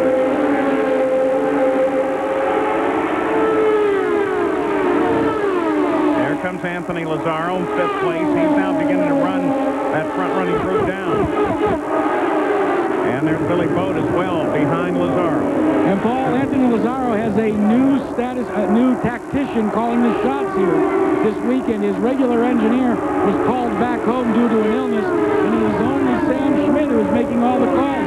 Sam joked about the opportunity and said, either I'm going to have to give a hefty raise to my engineer at the end of this race, or maybe I'll be able to save quite a bit of money. I wasn't quite sure where he was headed with that one. DeFerrin moves up. On Castroneves, left, right. Trying to carry that momentum off the corner. Keep in mind that all 4 of these cars in the front, they still must pit one more time. Repeat that, I didn't quite hear you. Got me on. Jack Arute, when you're driving, who's your tactician? Your dad do that for you? Yeah, now and again, it's more like, well, you did a good job, but reminding us that our announcer is really Jackie Arute, and Jack Arute Sr. is the true Jack. Now, what's happening here at the front, guys, is that Alonso Jr. is getting the blue flag. That flag means move over for the cars behind. But Al Jr., I can assure you, is pedaling that car as fast as he can because he does not want to go down a lap. But he's about to right now. Helio Castroneves gets past. The flag is kind of an insistent advisory. Now the Barron almost gets caught up there. You mentioned that before. You got to be so careful if you're the second car in the pass. That gave Lazzaro a chance to close down on Cheever. And now Boat's going to try to work Lazzaro. Whoa, whoa, whoa! He puts Starry very high. Starry saves it. And that was a great save. He could get off the gas and spun that thing around, but he just did a nice job. The 34 car in the MyJack car is Laurent Raidon.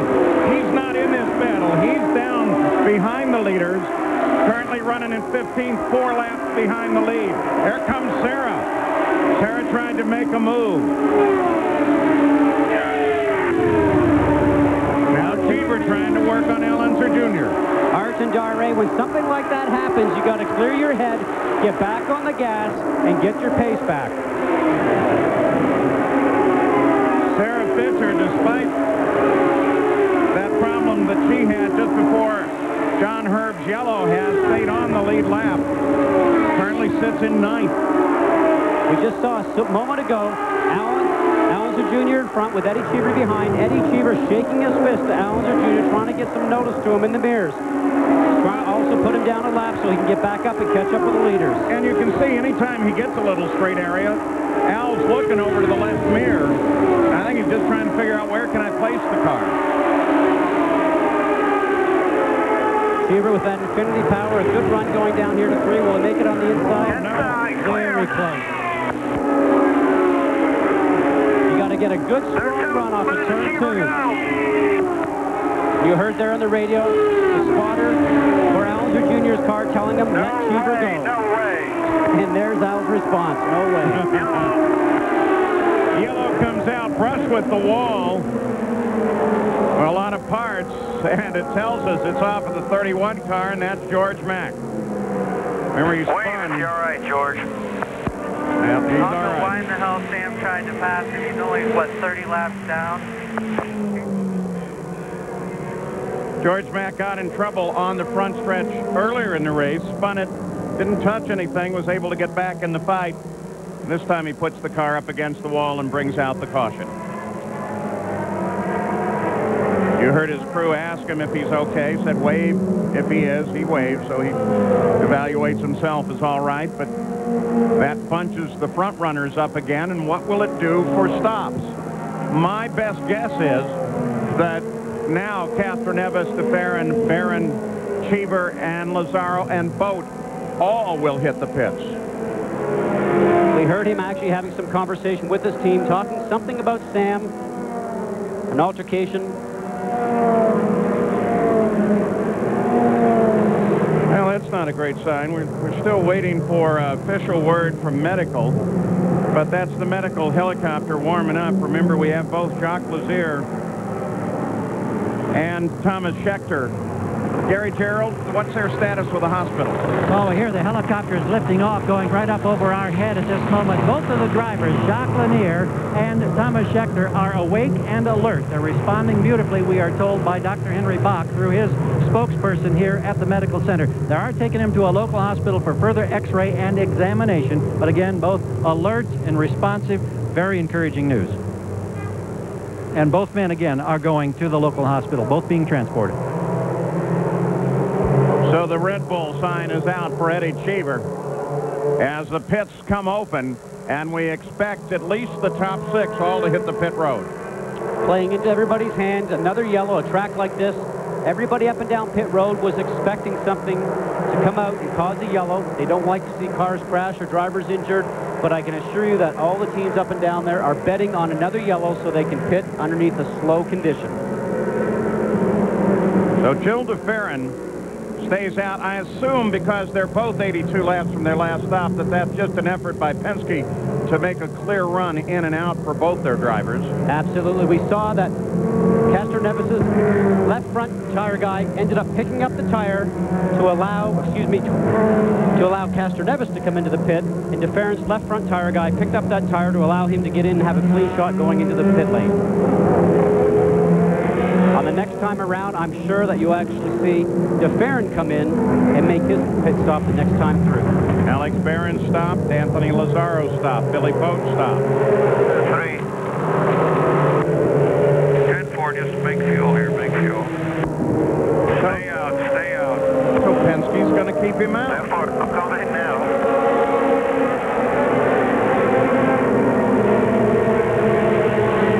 Well, that's interesting. 83 laps since DeFerrin stopped. That's a long, long way. In any engine's book. Absolutely. I'm sure they've just split the pit stops up to allow the guys to get in separately, to not have any altercation in the pits. But the captain's got different strategies before. A lot of times they work, so we might learn something here. Well, he gets to the end of the yellow. If he holds him out a long time, then he gives them a little longer run than whatever tires he puts Yeah, it's definitely raining. It's starting to rain more and more. When he comes in, by the way, this will give the lead over to Sharp, followed by Sarah Fisher and Felipe Giafone in third place. Here is that situation with George Mack. As you can see, as they're running through there, he probably looked in the mirror and saw Sam Hornish coming up through. Looked like he was trying to give him a little bit of space to let him go underneath him, and probably gave him too much room because he was well off the black area where you want to run in the groove, and he was actually up into the gray area. Firestone tires that they're using here this weekend are the same that they used at Phoenix. Pretty hard compound, but you can still see some marbling now beginning to develop just off the line. As we go through here, watch to see what's happening. Sam Hornish's car is right down here in the groove. George Mack is up here. This gray area here is just about the maximum where you want to be as you start to go through the turn. As we start to run, you'll see that George Mack is up into the gray. The front starts to push, and the car is going to get up here into what we call the marbles. and end up just getting a sliding car going up into the wall, almost like quick stand. It will just suck you up into the wall, and he has no control of the car right now, and it will just go up there and graze the wall. He was trying to be polite, trying to help Sam Hornish, but he paid the price. Paul, we've got a quick update from the pit area. Maybe the reason Roger Penske is keeping DeFerrin out is because it is now sprinkling hard. It's not the little ice pellets that we saw before, although there are a handful of those. But maybe he's just gambling that maybe this race is close to a point where they may not be able to continue if it gets a lot more wet. Well, Gary, if that's true, it's quite a gamble, because you would think that that car is beginning to go very, very dry. Because of the rain, IRL control said we're going to keep it under yellow a little bit. And we're about to find out how far the Penske Chevrolet engine is going to be able to go. Well, that's a very good point. One of the things that a lot of the teams and engine builders, specifically the Chevrolet engine builders, have been telling me is that under caution and in that configuration, they are able to conserve so much fuel. There was some talk that if there was enough cautions here at Nazareth, that they could go as much as 100 laps between pit stops. 86 laps since DeFerrin last stopped. He could potentially go 100. Sarah Fisher will take over second, assuming a stop by Jill DeFerrin. That's Infinity Power. Subbing for Robbie Buell. So still under caution at Nazareth.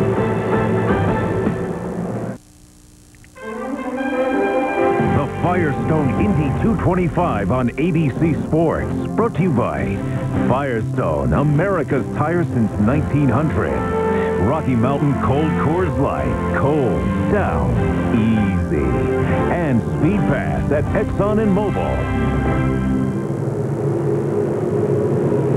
185 laps completed. It is raining here at Nazareth. Will they red flag the race soon? Well, we're just going to have to wait to find out, but certainly Roger Penske might hope that, because one of his drivers is up front, Gary. Yes, in the pits, you can see the raindrops bouncing off the Hugo Boss outerwear. Roger, how long can you gamble here, hoping that this race ends? I assume that's what you're hoping for. Well, I think that, you know, we can run quite a bit longer, and obviously with the yellows we've had and with the weather like this, there was, you know, really wasn't a chance to come in or don't come in, but we'll just have to wait and see. I think the longer this weather is doubtful will give us play into our hands. Can you lobby hard, or is that totally out of your hands? I don't think I can lobby over here. Remember the man whose headquarters is just about 35 miles away in Reading, Pennsylvania. He's got more time with his drivers at this track than anybody else around. They're looking for a possible 7th win at Nazareth. This is, of course, Roger Penske's first year in the Indy Racing League, but we're certainly happy to have him in the league, and his team has certainly been very, very strong here in the first 4 races of the year. And if it continues the way it is right now, this could be the 2nd victory for Marlboro Team Penske. Well, Thomas Scheckter was eliminated earlier in a crash, but the Yamaha fastest lap of the race was turned in by Scheckter. That happened on lap number 82, and it was a lap at 167.202. Buddy Lazier was also eliminated in a crash. He has the 2nd fastest lap of the afternoon. Sam Hornish has moved up to 19th position now because he is out there and picking up laps. He is up to 19th now, but it certainly will be a loss of the points lead for Sam Hornish, or at least it will tighten the points lead up very, very tightly as we go to the Indianapolis Motor Speedway. Sarah Fisher is running in 3rd spot. Now remember, she's substituting for Robbie Buell, and she was involved with a bit of an incident earlier in the race. She touched tires with another car, but she was able to keep going and has persevered from the 19th starting position and is currently running in 3rd, and I'm sure she and the Brian Reinbold team, Purex team, also hopes that perhaps the red flag will come out and this race will be called. Scott Sharp is running in the 2nd position. Giafoni is 4th. Elio Castro Neves is 5th, and so Marlboro Team Penske now has the 1st and 5th place drivers. A great run for Alex Barron, who is shown in 6th position, and also a great run for Sam Schmidt and Anthony Lazzaro, as they are currently in the 7th spot. Eddie Cheever 8th, Boat 9th, and Hattori is 10th.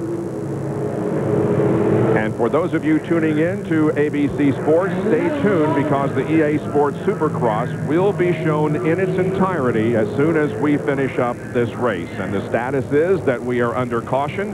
188 out of 225 laps completed, and the caution is because of a crash involving George Mack, but that incident was cleaned up a while ago. Really, the reason for the caution at the moment is because of the light rain that is continuing to fall here at Nazareth. It has sporadically throughout the day, never enough to cause a major dampening of the track, but just enough to keep the cars from at top speed. On board with Scott Sharp, who is currently in second position. And Scott Goodyear, maybe we can talk with this gentleman with whom we ride. Scott Sharp, Scott Goodyear in the booth. Can you hear us? Yes, Scott. Looks like some of that Kelly strategy has paid off for you today. Tom and all the guys have just done a great job. You know, real team effort today. We hung in there and kept improving the car, and you know, just got to see what happens here. You know, I think the track can be pretty good as long as the rain holds off, but it's just when it's spitting, it's sort of in a bit of an unknown. Well, if we go back to green, good luck. Very much.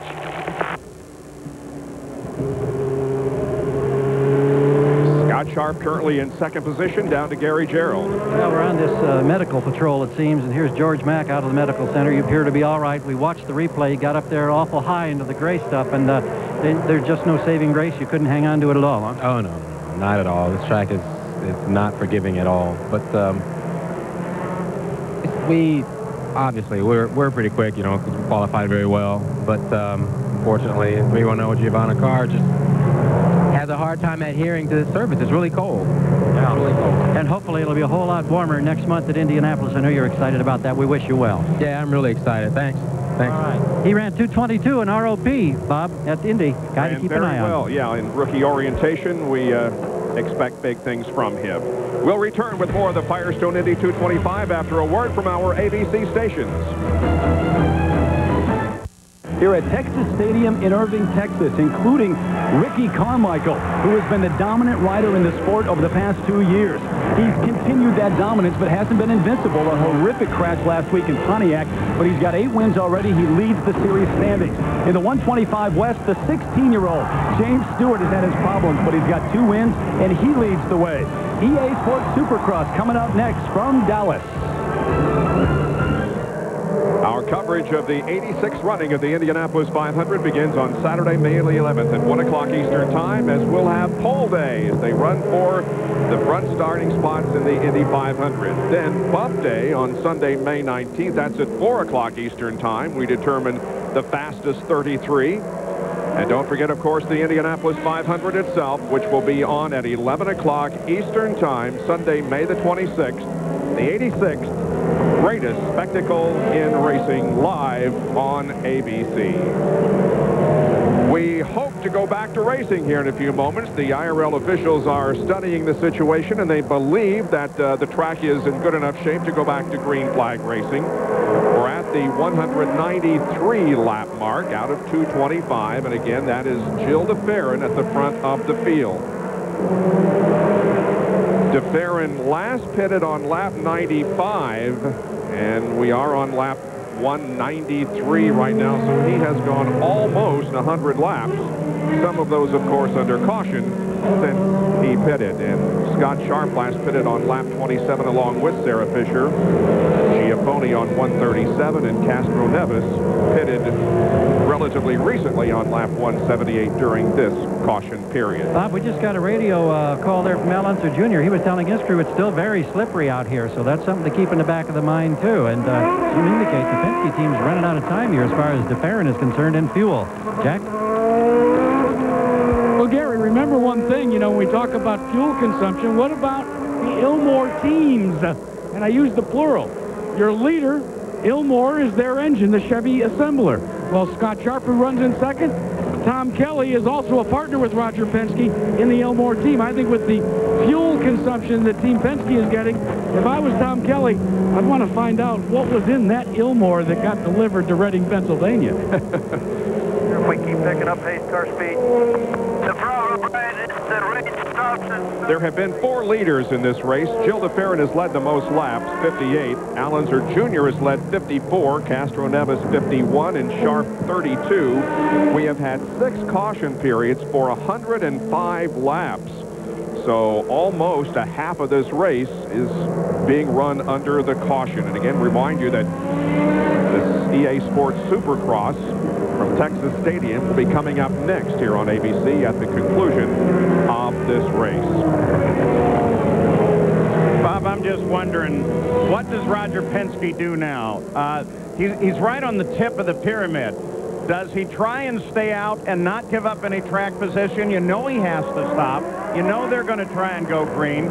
So is the best bet to bring the car in now as fast as you can, get it a splash of fuel to go the last few laps, not a full load, and then hope that he can whiz his way through traffic? Well, given the weather situation that we have had here today, that is sprinkles, but not enough to dampen the track, it would seem that he would have to come in here, get a splash, because I quite honestly think this race is going to go the distance, and we're only 28 laps away from that right now. Gary? Well, Bob, we're trying to find out down here in the Penske Cap, because it's now 102 laps since they were last in the pits for fuel, how much longer they can go. They're playing everything obviously very, very close to the vest. We wouldn't expect anything different from the captain and his crew, but there is no indication whatsoever yet of these guys. I mean, the body language doesn't say, hey, we're about to pounce over the wall and try to fuel this car before we go green. Well, Gary, very interestingly, we see here that 68 of the 100 laps that Jill has run so far have been underneath a yellow caution period. So we know there might be some fuel in the tank to go quite a few more laps under yellow. The big gamble will be, when do we go green, and will there be enough fuel in there to run those green flag laps? Obviously, Scott Sharp is certainly hoping that that is not the situation. We know we probably have another 3, 4, possibly 5 laps to go before we're going to go back to green. And what is actually happening right now is that the IRL is assessing each individual turn to see if it is dry enough. They're speaking to the turn workers and to the officials on those turns to see if their track in front of them is dry enough to go back to green. Scott, one of the predicaments that Scott Sharp will find himself in is the running order out on the racetrack.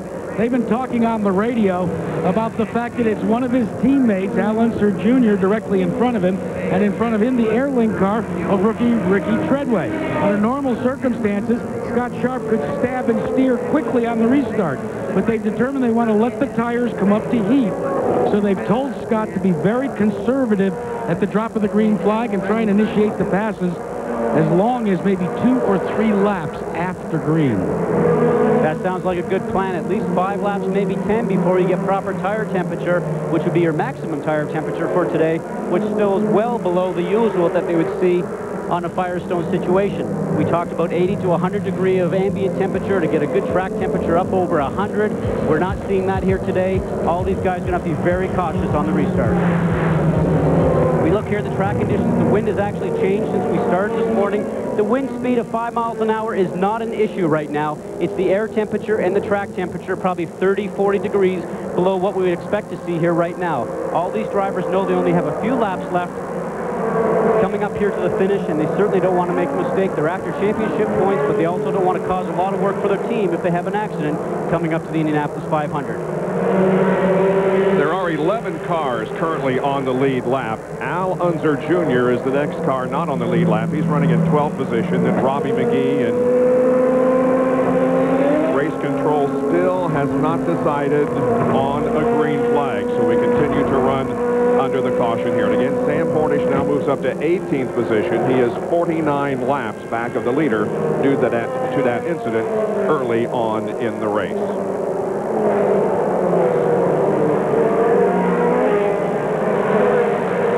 We're under caution, Bob. It's very interesting to look at all the spotters up here on the roof beside our television booth, each talking to each other, trying to make some plans about what's going to happen here in the next little while. And that doesn't happen just at the very front. It also happens all the way through, people in the middle of the pack or the back of the pack. Everybody's looking for points here. Word is from race control, we will go green in 2 more laps. And Scott Sharp may be getting a bit of a break. The report given to Scott is that Rick Treadway, one of the cars between himself and the leader, may be pitting this time around. If that unfolds, then the only car separating himself from the leader would be his teammate, Al Unser Jr. They have already discussed the possibility of Sharp being able to initiate a pass in turn 3. You just saw Treadway pull onto pit road, and we're getting ready for the green. Less than 23 laps until the checkered flag comes out, and again, you'll see Supercross in its entirety at the conclusion of this event. Bob, I'm told that they're going to they pulled the pace car off, and they're going to let DeFerrin set the pace to try to determine how wet it is and how fast they can go. The pace has picked up here, but we are not under green. We're just checking the racetrack, testing it. Okay, we're not going here, guys. We're going to keep this pace a minute. Just stay like this, Jill. Just stay what you're doing. Just keep going like that. Just see to be sure. We're just see where we are here. That first voice you heard was Brian Barnhart, the chief steward for this event, speaking directly to Jill, letting him know that it will not be a green flag. And there's probably some radio communication going on right now from Jill to his people directly to Brian Barnhart. Okay, slow down, what's happening on the guys. racetrack. We're going to get ready to go here in a minute. I'm going to let the 55 go back around you and put him in the back of the field. The yellow and black car of Rick Treadway you just saw go past the Marlboro car of DeFerrin. The reason that was done is he went into the pit, had a pit stop, came back out, was in the middle of all those cars, and they let him go back around, pick up a lap. Now there are just 20 laps to go, so when the green does come out, we're going to have a shootout to the finish. When they come around, the drivers will be given the little green flag indicating 1 lap till we go back to racing. Again, the field is DeFerrin, then Sharp, then Fisher, Giafoni, Castro-Neves, Barron, Lazaro, Cheever, Hattori, and Dare. Those 11 cars on the lead lap. Now, Al Unser Jr. is the second car in line. You see his name to the right. And Bobby's already told his teammate that we'll be able to pass him. They're coming to green on lap number 207, Paul. Green. They are going to have to be so very careful as they come back to green. Full track, full tires. Wait for pressures to come up. Giafoni moves on Sarah Fisher, almost gets trapped. Fisher gives him room. Giafoni around Fisher. On the backstretch, Sharp still behind his teammate Al Unser Jr. A great bold move by Giafoni to go underneath there and pull tires underneath Fisher in turn 2. 113 laps since Gil DeFerrin has been in the pit. 1-5 on fuel. DeFerrin still leads it. In your mirrors. Sharp looks like he's not quite up to the pace that he needs to be able to catch up to DeFerrin. In your mirrors, look inside. Giafoni clear.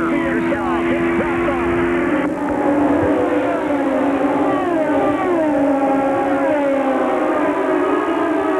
I will tell you, Giafoni probably had his heart pump up about 20 more beats per minute. Now he's got to control himself, his emotions, and just start to get back up to pace and catch up to Sharp again and have another run at him. When you do something like that, you get committed, then you lose momentum. And you've got to get the car rolling again. So Giafoni drops back. Sharp finally gets Al Unser Jr. 210 laps are now complete. 15 to go. Well, we heard that Sharp was going to wait a few laps to make sure the tire temperatures came up, the pressures came up. Certainly has done that, and that is a smart move on his part. Hey, guys, we just heard now that the message has been indicated to DeFerrin that he needs to get 2.2 miles per gallon to be able to go the distance. We talked to Tim Cindric before the start of the race, asking about what kind of mileage you can make. He said, below 2. I said, can we go 2.2 in order to get 75 full laps under green? He said, yeah, we should be able to do that. If he can make 2.2, he may be able to make the distance. Well, when you say that, let's not forget that Cheever ran out of fuel here back in 1995 with a lap and a half to go when he was driving for A.J. Foyt. They played the gamble, and it didn't work out. Philippe Giafoni now coming up again, trying to work on Scott Sharp. Sharp closing on DeFerrin. DeFerrin trying to save fuel. DeFerrin's in an awful position. He's got to save fuel, but he's also got to keep going fast. He's got to keep Sharp off of his back. Absolutely. What happened, Paul, is when you say save fuel, what they're doing is that they're making the engine run lean. Instead of running 100% fuel, the pits are instructing him to make the engine run lean. 95% fuel. They give away 5% in a situation like that to try to make up some fuel fuel mileage. Less horsepower is the result of doing something like that. Less speed on the racetrack, and this is why Sharp is probably starting to catch up to him. Now just 10 laps to go. And can DeFerrin make it? And if he can't, can Scott Sharp hold off a charging Felipe Giafone, who can run with as much fuel as he likes right now?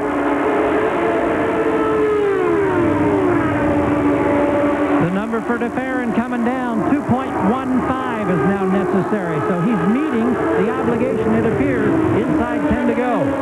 Well, if there is any guy in the sport who knows how to drive on that razor edge, it is Gil DeFerrin. Technically, he's absolutely superb. Giafone closes on Sharp now.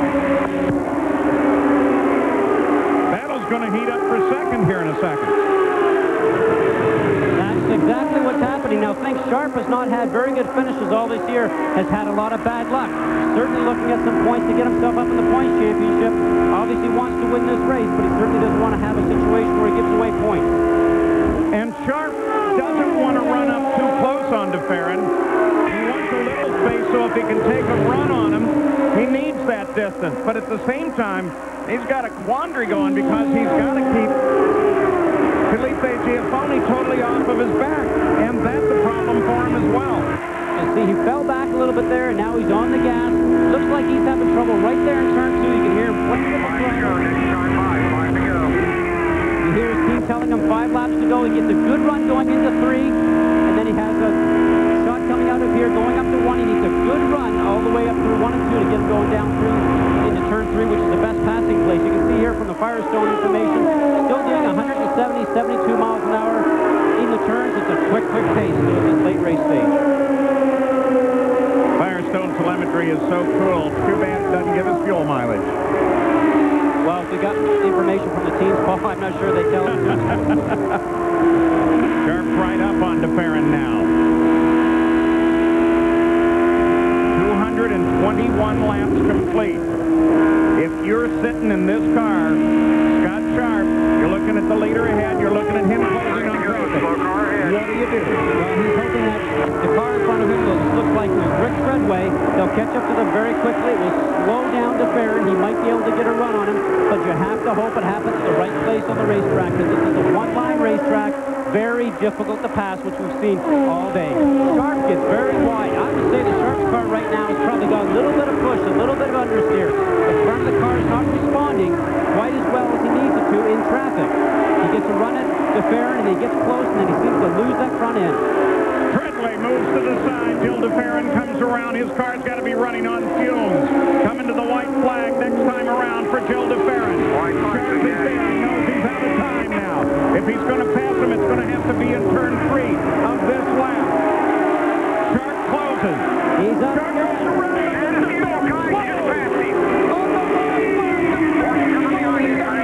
There you go, buddy. Bring it home, big Chevy.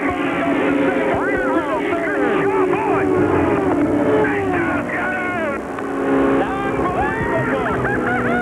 He was about a quarter of a mile short. Gil DeFerrin didn't make it. Scott Sharp takes the win. We said that just a moment ago. The same situation happened with Cheever back in 1995. And you have to say, Scott Sharp drove a smart race, didn't get too excited. He could have overdrove the car to try to catch up to Gil DeFerrin, but he played it smart. Not your fault, Jill. You did everything you could. 7th career win for Scott Sharp. Hey, Scott Sharp, Scott Goodyear in the booth. Did you read us? Got you guys. Boy, I just don't know what to say. Thank the Lord above for just an incredibly safe day. Really watched out for us and put all my faith in him. But Tom Kelly and the Delphi team just did awesome pit stop, kept us in the race. Yeah! Well, the luck that you guys have had this year, you certainly deserved it. A nice, smart drive. Congratulations. God. There's no better feeling, guys, than going around knowing that you won the race and just looking for victory circle. And that failure on the last lap by DeFerrin gave the points lead back to Sam Hornish. It's running that tight. That tight. And that would have been the first time since the beginning of 2001, excuse me, that Sam Hornish would not have been in the points lead if that was Jill DeFerrin winning the race today. So that's an incredible.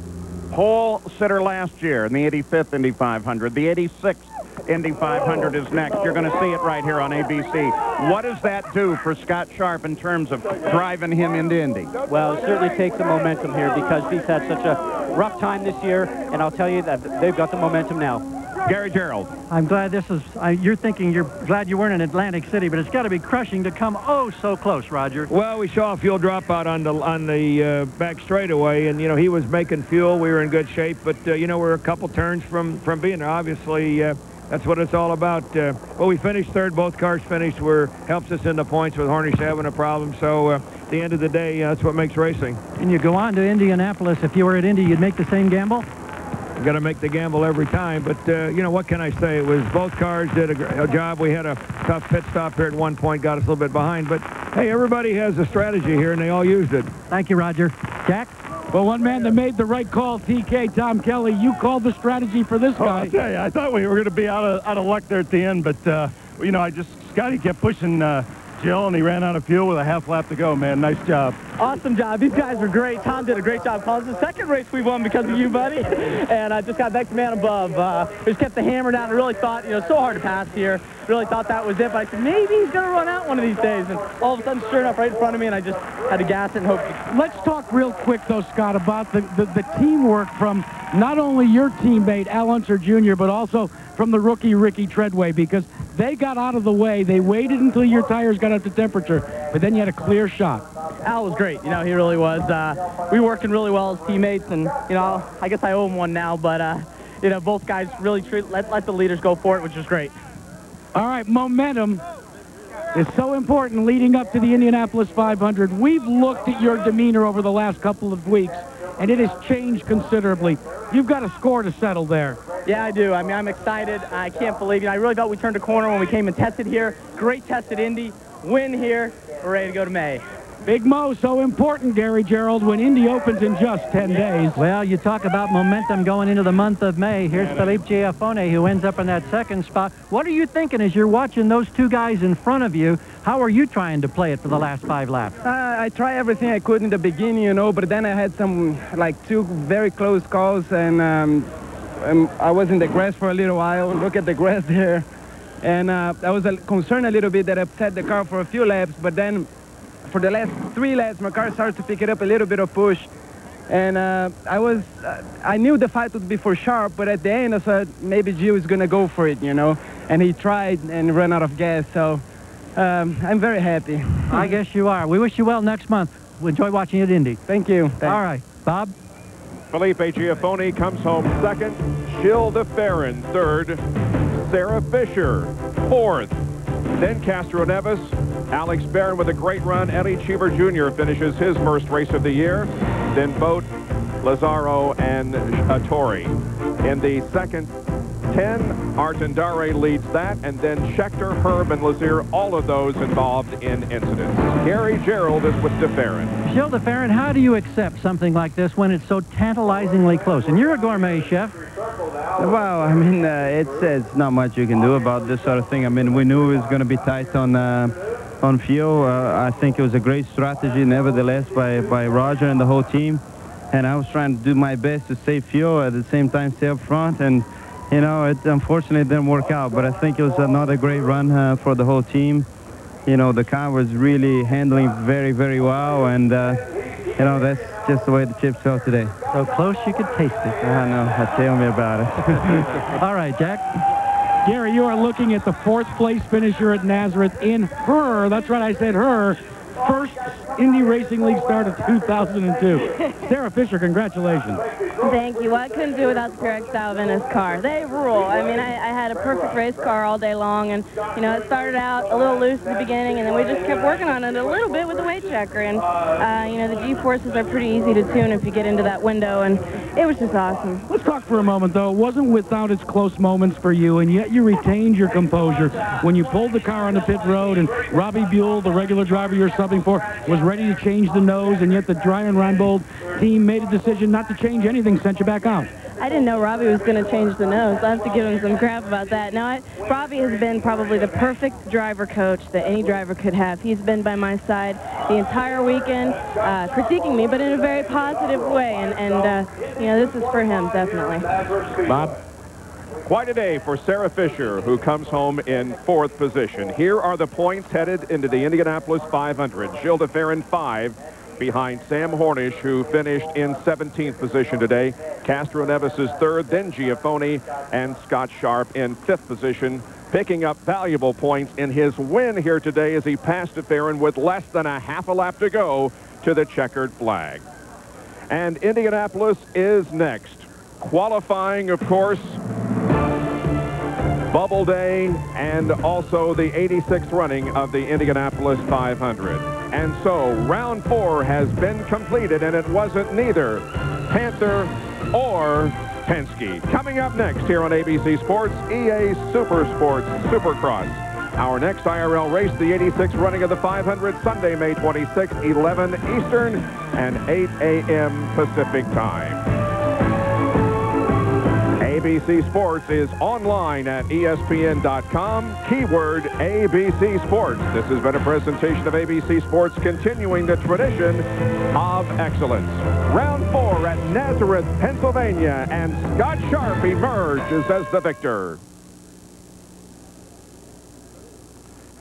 Scott Sharp taking the lead with less than a half a lap to go when Gilles de Ferran runs out of fuel, and Scott Sharp rolls to victory in the Indy Racing League.